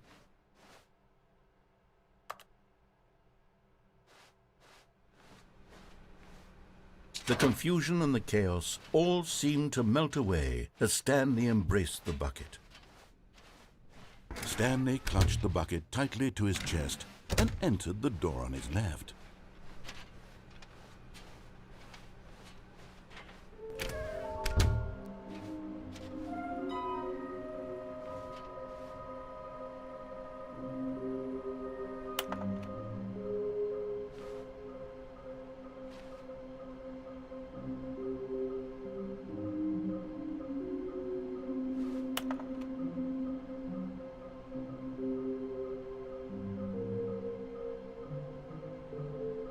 Those two.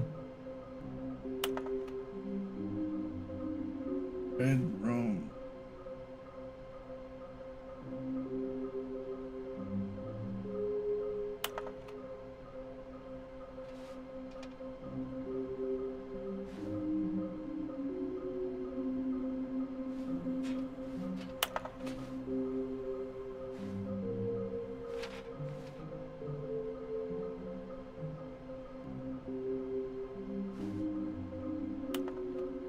There's something to do with there.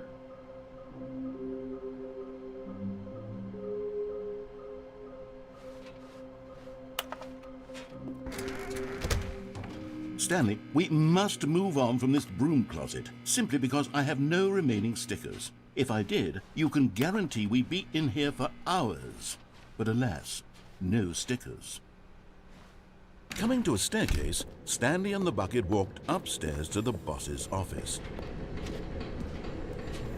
You're getting close now, Stanley. You've nearly gotten all of the Figler and Marines. Very soon, you'll collect the last one, and then the first number will equal the second number, and that will be it. We'll be different people by then. Different in the sense that we used to have none of them, and now we have them all. You can't go back to when you had no Figler and Marines. None of us can. But Stanley just couldn't do it.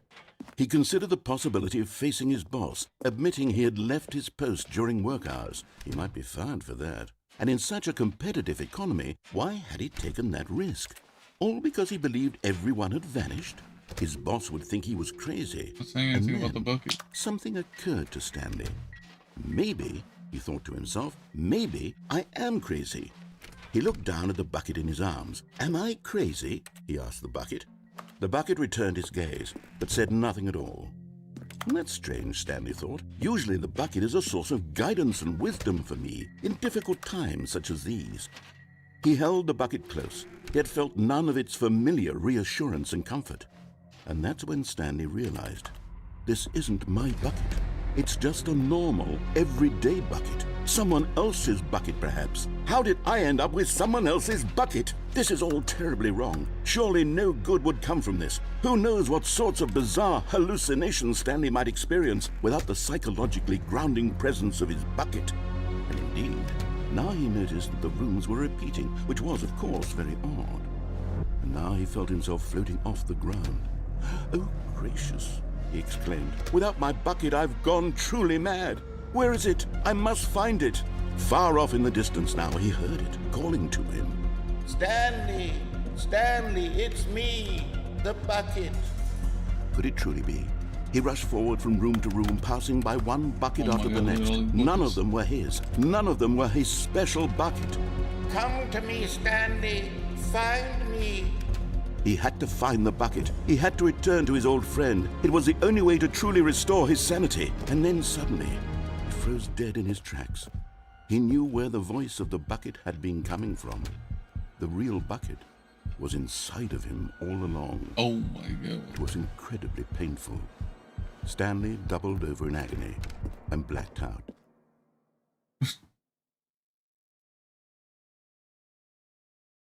This is the story of a woman named Mariella. The bucket better be there. Mariella woke up on a day like any other. She arose, got dressed, picked up her bucket of comfort and security, and walked to her place of work. But on this particular day, her walk was interrupted by the body of a man who had stumbled through town, talking and screaming to himself, and then collapsed dead on the sidewalk. Right away, she knew what the problem was. This man had no bucket. Of course he'd gone mad, ranting and raving about a narrator describing all of his actions and how everything is predetermined and free will is an illusion and it's all just a video game. It could all have been prevented if only he'd taken his bucket with him. Perhaps he didn't even realize he'd forgotten his bucket at home in the first place. How cruel the world can be, Mariella thought, and she hugged her own bucket even tighter. But of course, she had no time for this. There were a myriad of confusing problems she would soon have to confront at work, for which her bucket would provide absolute guidance and total clarity on everything. Heck yes, she thought to herself, my life kicks ass. And she backflipped all the way to work.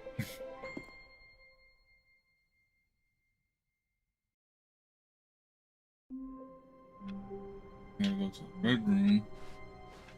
Someone was following Stanley. He was sure of it. If he checked over his shoulder now, he would surely catch them. It was only a matter of time. Warmth spread through Stanley's arms. With the bucket in his arms again, he was home.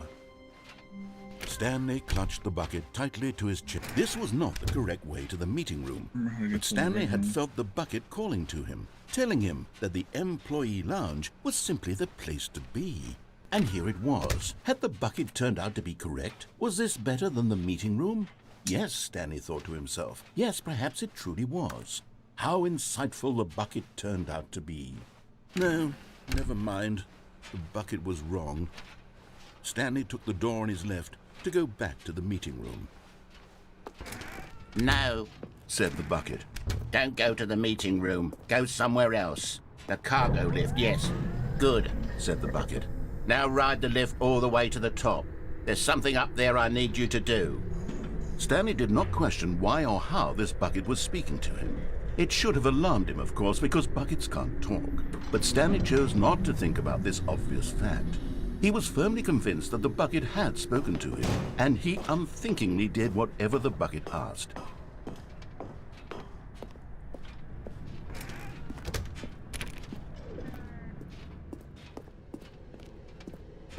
No, stop. Look there on the wall, you see? There's a sign right there. It says, "No buckets past this point." Stanley, how could you think it was okay to bring the bucket here? Unless, what if the problem is that you actually don't know what is a bucket and what isn't a bucket? I suppose that would explain a lot about your behavior up to this point. Which, if that's true, well, my goodness, I think we have to do something about it. This misunderstanding could have dire consequences on the entire rest of the game if not addressed quickly and properly. So much of the impact of the story is dependent on your understanding of what is and isn't a bucket. Please, step in here for a moment.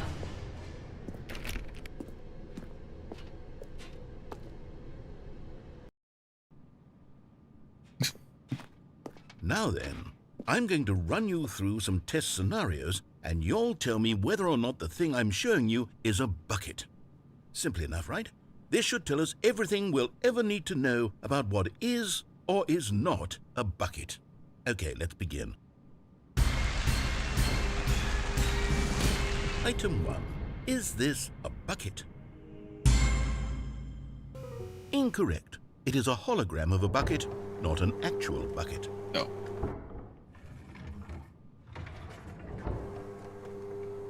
Item 2. Is this a bucket? Incorrect. It is a 3D printed recreation of a bucket, not an actual bucket.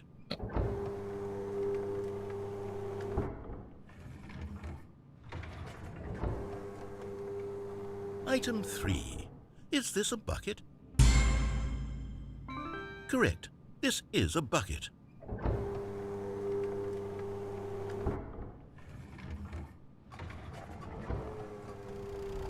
Item 4. Is this a bucket? What? Are you hallucinating? This is a tractor. It's an enormous machine that tills the earth. I thought this was a gimmick. How on earth did you manage to screw it up? Absolutely incredible. Let's just move on to the next one.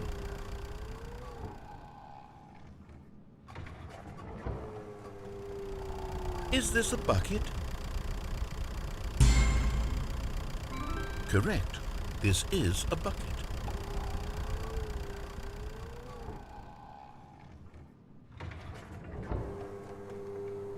Item 6. Is this a bucket?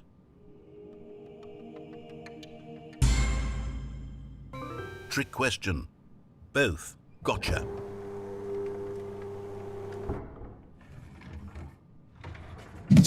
Item... Wait, hold on. I can't find the next one. Let me see. It should be around here somewhere.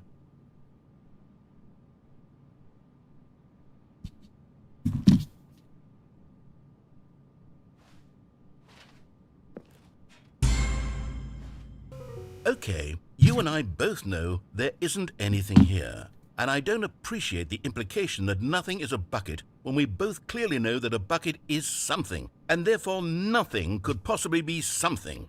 Unless, in your twisted mind, have you somehow convinced yourself that a bucket is nothing? Answer me straight, Stanley. Do you believe that nothing is a bucket?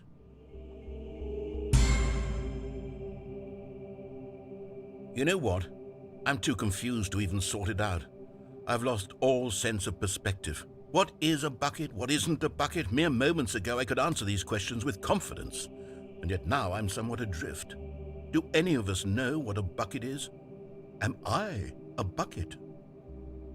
Stanley, I can't keep doing this. I'm losing myself, and myself was all I ever had to begin with. I'm afraid the bucket is threatening to tear our relationship apart. I can't have that. I'm sorry, but I'm going to erase all buckets from the game entirely. Okay, here we go.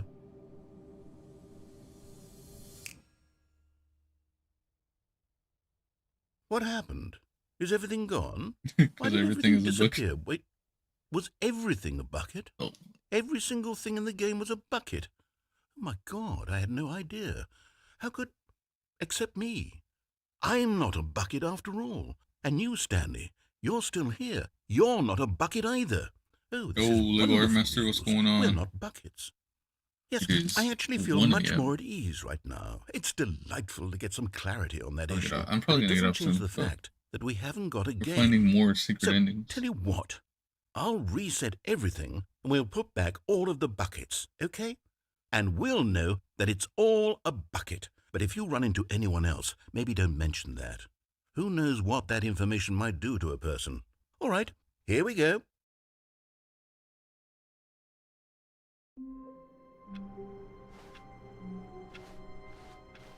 How long was I sitting there? Stanley wondered to himself. Minutes? Days? Centuries?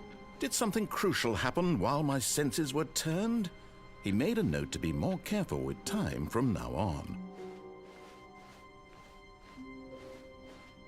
When Stanley came to a set of 2 open doors, this was not the correct way to the meeting room, and Stanley knew it perfectly well. Perhaps he wanted to stop by the employee lounge first, just to admire it. It was okay. But eager to get back to business, Stanley took the first open door on his left. Stanley was so bad at following directions, it's incredible he wasn't fired years ago. Look, Stanley, I think perhaps we've gotten off on the wrong foot here. I'm not your enemy, really, I'm not. I realize that investing your trust in someone else can be difficult, but the fact is that the story has been about nothing but you all this time. There's someone you've been neglecting, Stanley. Someone you've forgotten about. What? Really? I was in the middle of something. Do you have zero consideration for others? Are you that convinced that I want something bad to happen to you? Why, I don't know how to convince you of this, but I really do want to help you, to show you something beautiful. Look, let me prove it. Let me prove that I'm on your side. And there it is, the last Stiggly Wiggly. Savor this moment, Stanley. This is a real accomplishment. This is doing something just for the sake of doing it. Where so many people expect to be rewarded for the most trivial achievements, you've insisted that a job well done is its own reward. I would tell you that I'm proud of you for collecting them all, but that would be like a reward, and we can't have that. So, instead I'll just say, it's done. We're all done here, and now we can go to whatever the hell you were doing before you hunted for figurines. Now listen carefully, this is important. Stanley walked through the red door. Aha, perhaps you misunderstood. Stanley walked through the red door. Oh, thank God you are willing to listen to me. Do you see that I really have wanted you to be happy all this time? The problem is all these choices. The two of us always trying to get somewhere that isn't here. Running and running and running, just the way you're doing right now. Don't you see that it's killing us, Stanley? I want it to stop. We would both be so much happier if we just stopped. And I think I have a solution. Here, let me show you.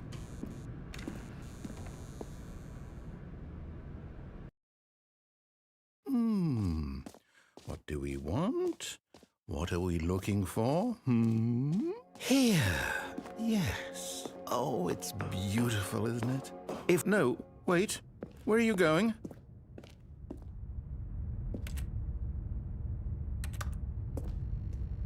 Oh, no.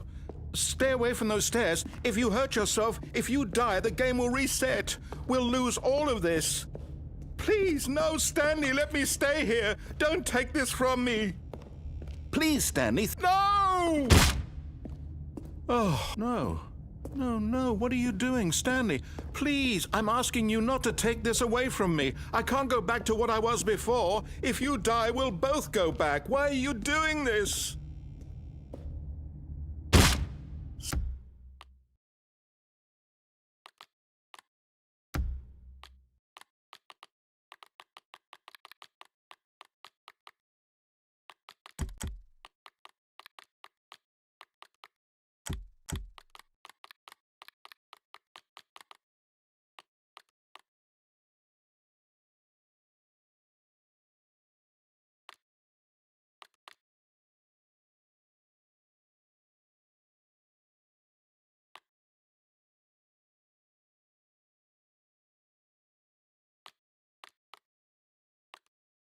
Stanley, let's go back to the other room. My God, is this really how much you dislike my game? That you'll throw yourself from this platform over and over to be rid of it? You are literally willing to kill yourself to keep me from being happy. Am I reading the situation correctly? Or maybe you're just getting a kick out of it. I don't know anymore. I just wanted us to get along. But I guess that was too much to ask. It looks like you wanted to make a choice after all. Well, this one is yours.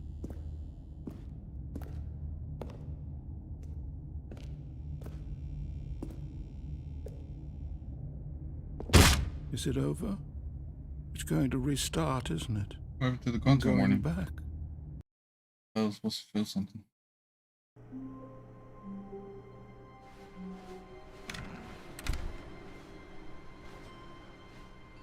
Oh. Stanley, I'm sorry, but I have to put a pause on things. It's those figurines. Those figglers. I haven't stopped thinking about them since you nabbed every last one. Wasn't it just the most intrinsically fulfilling moment of your entire life? Didn't it fill you to the brim with inner richness? Yes, I know we're supposed to be telling a story, but won't you please indulge me with one more trip back to the memory zone? I would love nothing more than to revisit the figurines. Just one more time.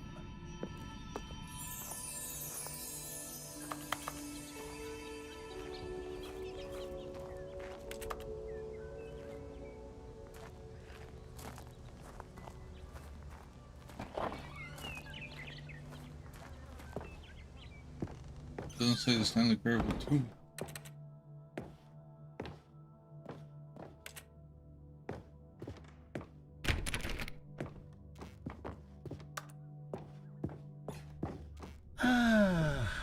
Here's where it all began. The first collectible. Back then, we had no idea of how many of them we'd find. Sure, it said 6 right there on the screen, but how could we know for certain? We were so innocent. We'll never be like that again, Stanley. 7.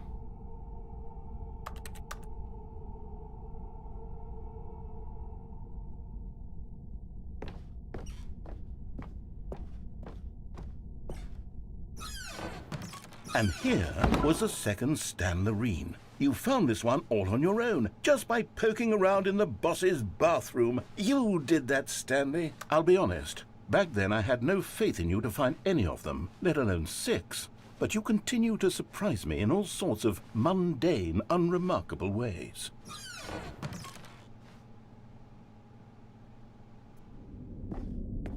Okay, let's do a little quiz. Which of these rooms was the room you found your third mini Stan? Can you remember?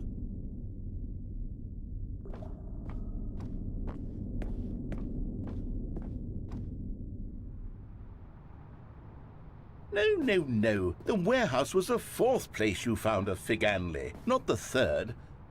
Well, I guess perhaps I shouldn't be surprised. Memories like these are so precious and so cherished that they all just sort of blend together, don't they? You know what? If the warehouse feels like the 3rd place you found a collectible, then who am I to go making judgments? Let's see. What came next?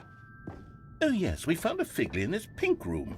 Oh, well, I can't actually say I remember being in this room, but it's here in the memory zone, so it must have happened.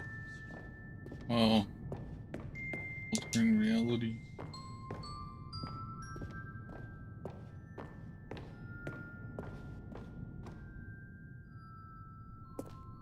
This was the 5th mini Stan, and this one was really something special. It was under the stairs. I remember it so clearly. In fact, because this one is particularly special to me, I made a little video to commemorate the occasion. Enjoy.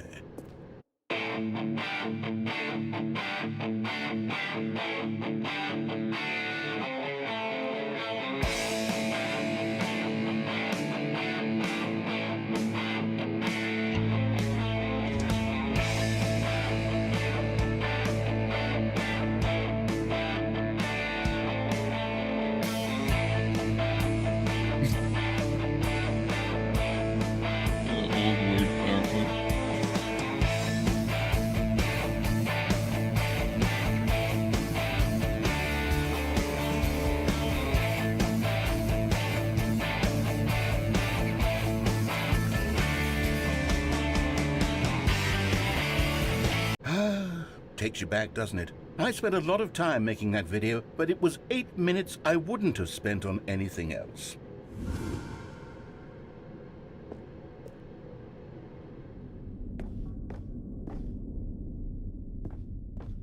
Pink room? What the heck was pink room? And then, Stanley, then we came to the last collectible, the final figurine, right here by the red and blue doors. This memory is the most distinct and clear in my mind, perhaps because it was the one that happened more recently than all the others.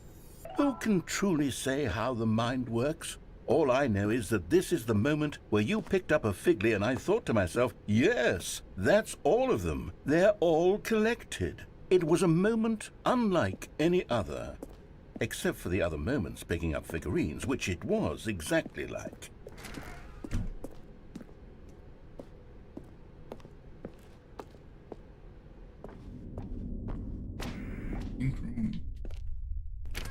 And then there was no more, because we've caught up to the present moment. Nothing left to do but move onward into the future. Goodbye, Memory Zone.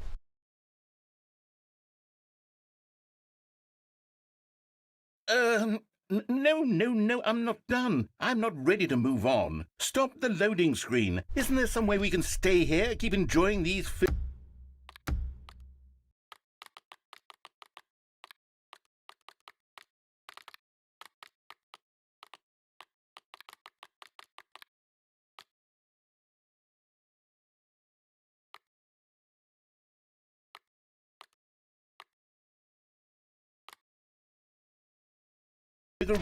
Let's just go backwards. We'll do the Memory Zone again from the opposite direction. See how that feels. Okay, yes, the room with the red and blue doors. I remember this. I must say, of all the figurines we looked at in our initial tour of the Memory Zone, this one is the most distinct and clear in my mind. Let's keep going, I want more. And here's where I made that video. Don't you remember the video we watched?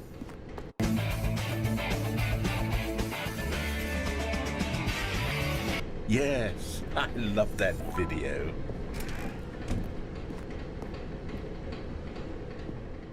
I don't know what this pink room is. Still don't remember the pink room, Stanley. Still no memory of this one. Good room, though. A solid room. Okay, then. I don't know where the other ones are.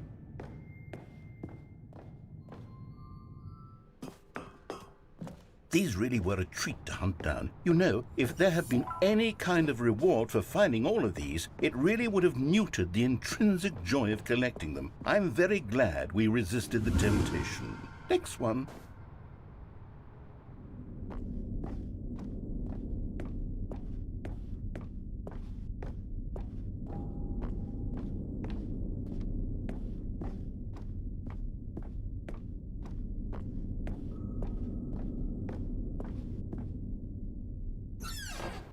This was our second Figley. Don't you remember? Yes, I remember it too. The past is truly a wonderful thing. Why does anyone ever choose to leave it? Keep going. This is it. The very first one we found in the exhibit where I introduced you to the figurines. Oh, I want more memories, Stanley. I want to keep going. What else is there? What came before this?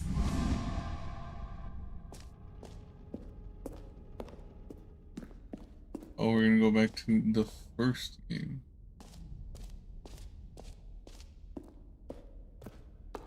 Look, it's the terrible new content that we were originally sold on. I remember hating it back then. But time does put a rosy filter on everything. In fact, I dare say I'm actually quite fond of it now. Look how much fun the past is. I want more. More memories.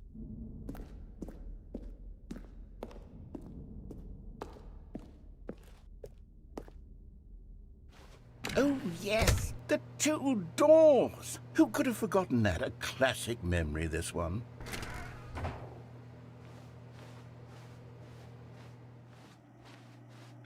And before everything else, there was your office. Is there anything else? Was there something that came before your office? There's something I feel I can remember. I can remember. Yes, I'm remembering something now. I remember before this whole story got started. Back then I was different. I used to make big decisions. I was passionate. I was skeptical. I weighed each decision with profound thoughtfulness. And then somewhere along the way, I stopped making decisions. I became lazy, and I came up with a character named Stanley to do my thinking for me. He would make the decisions. He would decide which way to go. I would cheer him on as he collected figurines for no reason. Why did I invent Stanley? Was I lonely? Yes, perhaps that's it. Perhaps I needed to imagine I had companionship. And Stanley really did make for a wonderful companion, even if he was a fiction. But I suppose it's grown old. I want to think for myself again. I want to go back to how it used to be. Yes, I can be on my own again. I can do it. I'll be stronger this time. I'll take care of myself. I don't need Stanley anymore. Oh, but he truly was so much fun to play with. You know what? Since we're in the memory zone, how about one more good memory? Let's go back just once and give Stanley one more run of the office, and then I'll retire him for good. I did enjoy telling his story so very much. Okay, here we go. This is the story of a man named Stanley.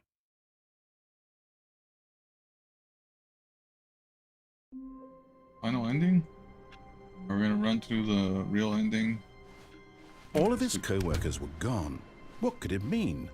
Stanley decided to go to the meeting room. Perhaps he had simply missed a memo. No bookie.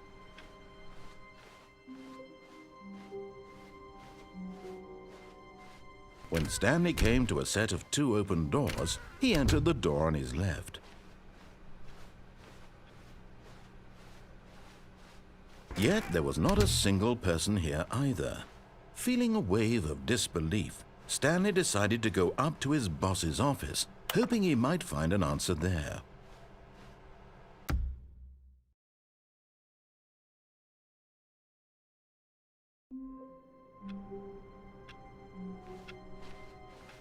All of his co-workers were gone. What could it mean? Stanley decided to go to the meeting room. Perhaps he had simply missed a memo.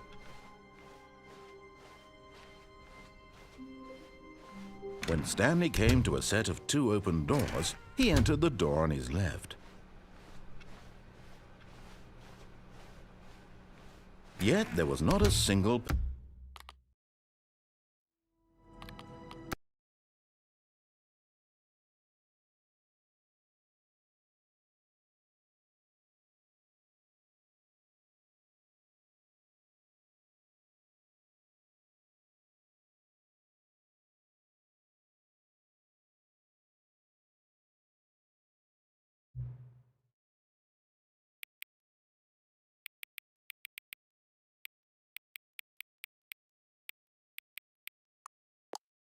Content to reboot the game entirely.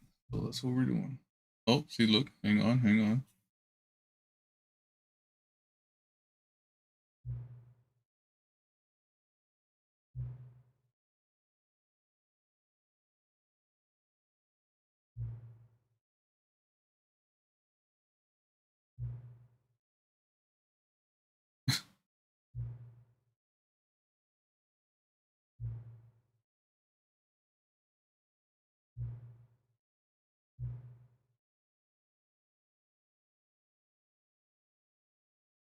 Favorite time.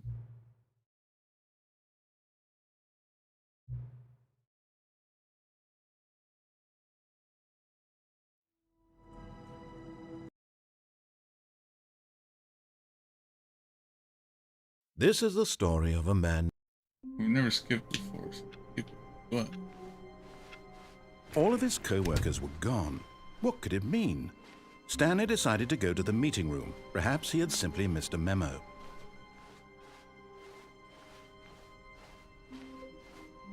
When Stanley came to a set of 2 open doors, he entered the door on his left.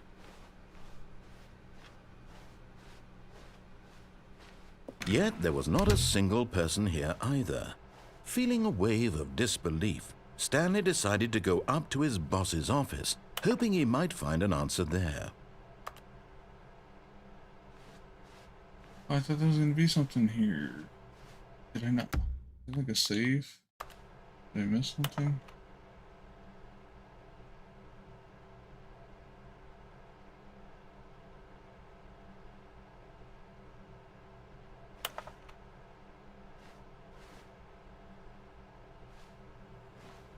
I thought there was gonna be something else on here.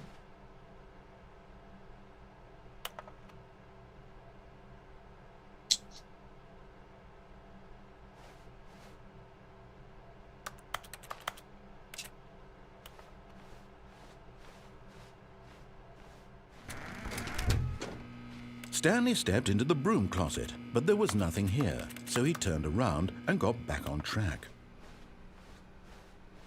Coming to a staircase, Stanley walked upstairs to his boss's office.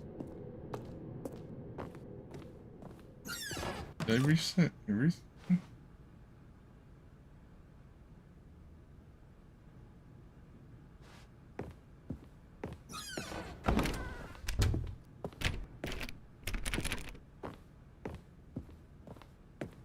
Stepping into his manager's office, Stanley was once again stunned to discover not an indication of any human life.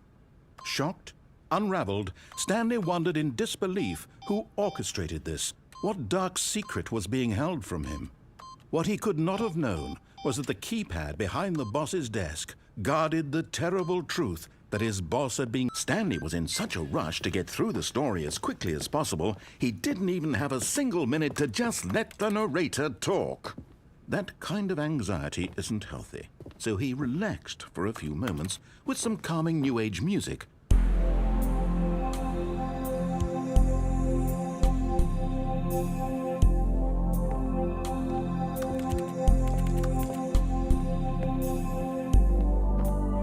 Feeling soothed and rejuvenated, Stanley calmly walked forward into the opened passageway.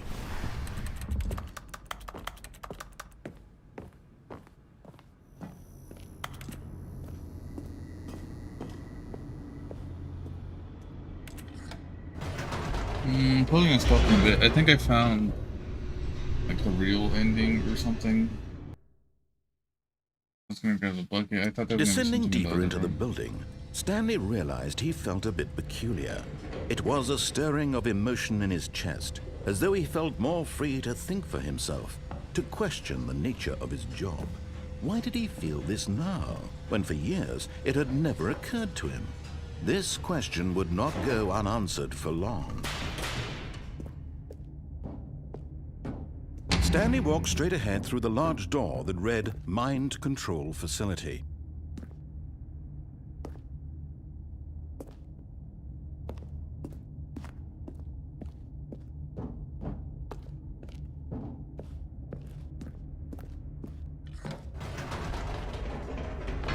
Whoops, nope, never mind. Stanley actually got back into the elevator and went back up. Silly me. Why did Stanley do that when he knew that it would just lead back to his boss's office? Well, that's a great question. I just can't wait to find out.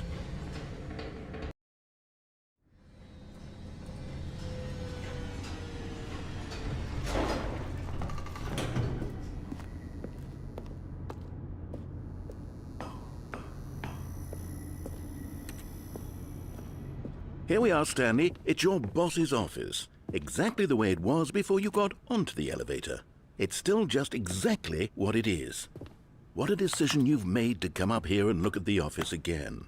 This has fleshed out the plot of the story in new and fascinating ways I could have never anticipated. It's that keen eye for storytelling that you have, an incisive rapid fire of critical plot points, one after the other, weaving a rich tapestry of uncompromising narrative. Wow! I'm bolted to the edge of my seat.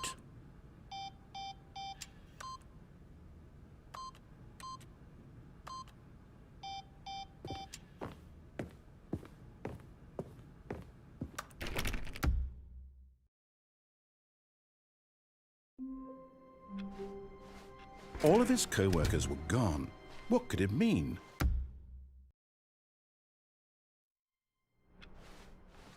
All of his co-workers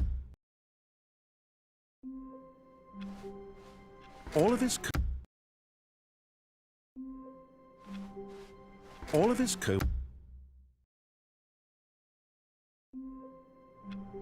This guy like 8 times, you know? Someone was following Stanley. He was... All of his... All of his... All of his co-workers were... Wait, no. This isn't the right office, is it? Is this Stanley's office?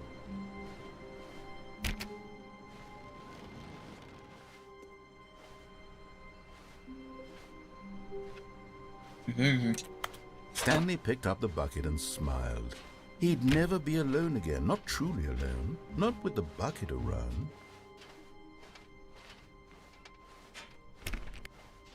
Stanley clutched the bucket tightly to his chest and entered the door on his left.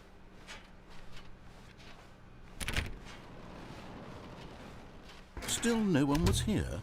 Stanley needed the bucket's warmth and comfort now more than ever. Perhaps his boss's office was where he'd find answers. Stanley, we must move on from this broom closet, simply because I have no remaining stickers. If coming to a staircase, Stanley and the bucket walked upstairs to the boss's office.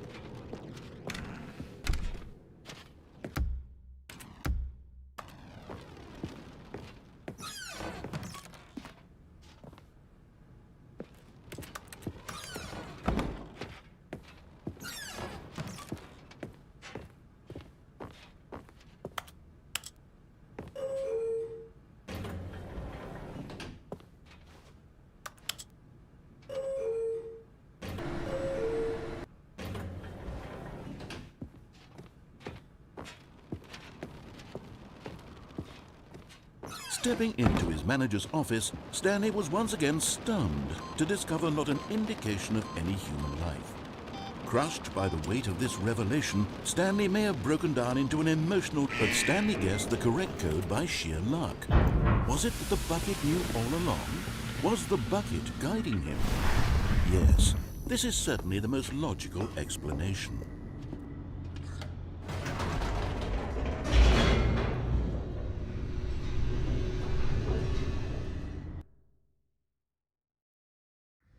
The elevator raced downward, plummeting towards an unknown fate. It would be all Stanley could do to keep himself together, if not for the bucket. Soothing him, comforting him, reassuring that in this darkest moment of uncertainty, he would be all right. The bucket is here for you, Stanley. Everything will be fine.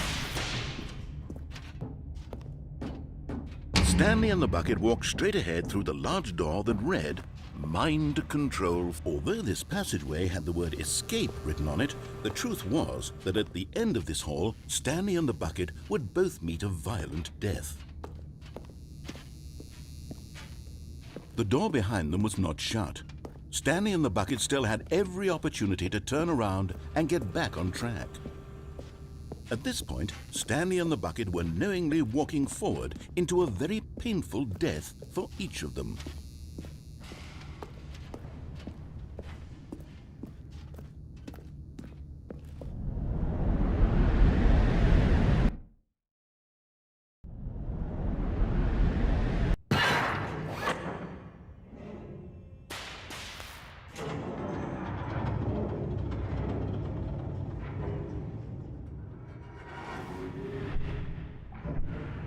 As the machine whirred into motion and Stanley and the bucket inched closer to their demise, Stanley reflected on how meaningless the bucket's warmth and comfort had turned out to be. To be sure, it puts the mind and the soul at ease to embrace the bucket, but what use is a sense of ease when you're about to be crushed to death? This is what Stanley thought to himself, and he sort of kicked himself for wasting so much time carrying a bucket everywhere. Farewell, Stanley.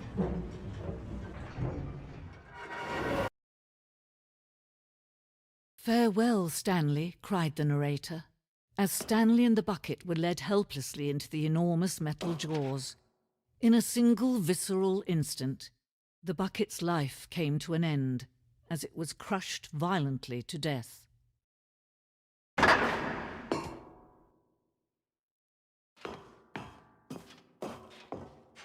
It was a shame, the death of such a magnificent bucket. It's true that all buckets are radiant in their own way, but this one stood above the rest. It was a glorious bucket to behold.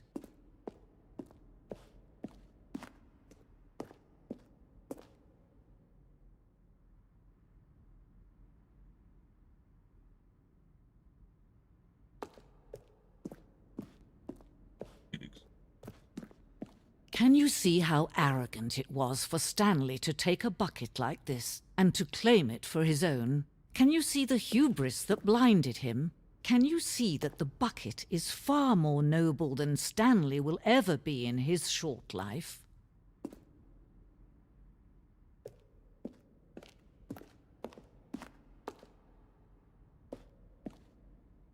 $25.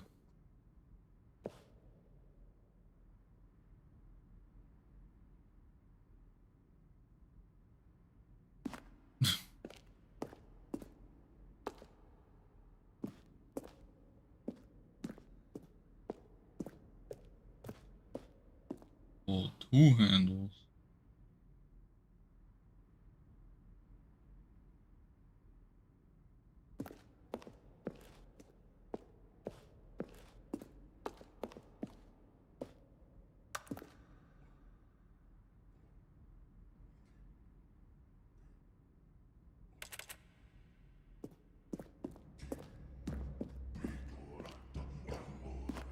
Old bucket.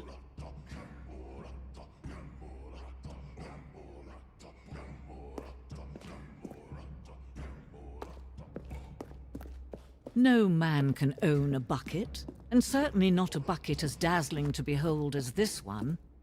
It is man who should kneel before the bucket.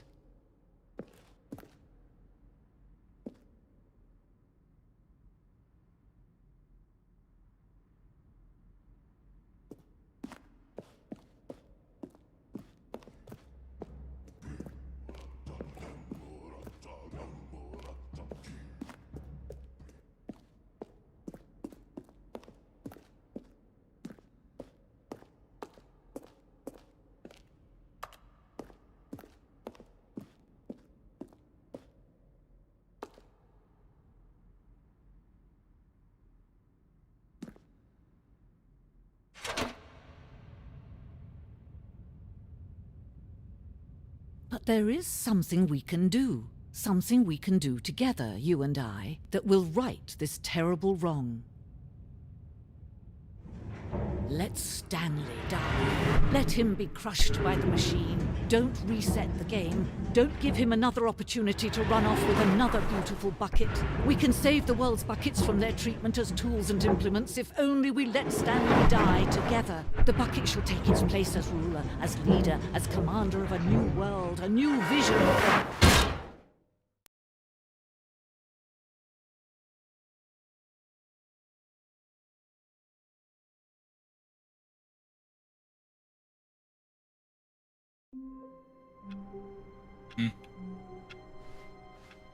Even now, Stanley's office was a distant memory. What did it look like? There was a computer, perhaps, and a painting. Was it a painting or a photo? He could no longer recall. Alright. I think I'm done with this game.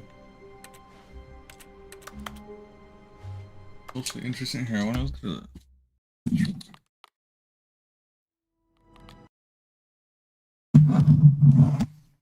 4 out of 11. Complete. Look, we beat the game. Quit the game and start again. We're forgetting any other achievements. Any of the other.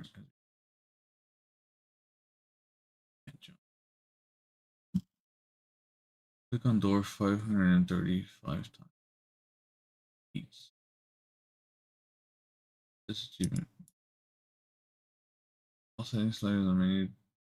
All the available numbers. Oh, all the available numbers. Please time under 4 minutes 22 seconds.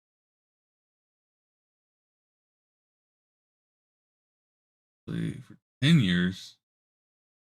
This Stanley parable for the entire duration of a Tuesday. Not Tuesday.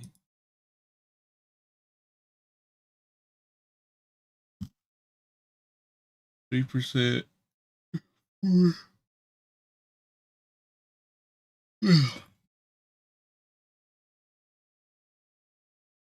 Alright, well, feels interesting. Probably unlock that other achievement now. I won't play this ever again. Alright, thank you guys for hanging out. Thank you for watching. Have a good night. I'll see you guys later. Peace. Maybe tomorrow I'll be on. Alright, good night, everyone.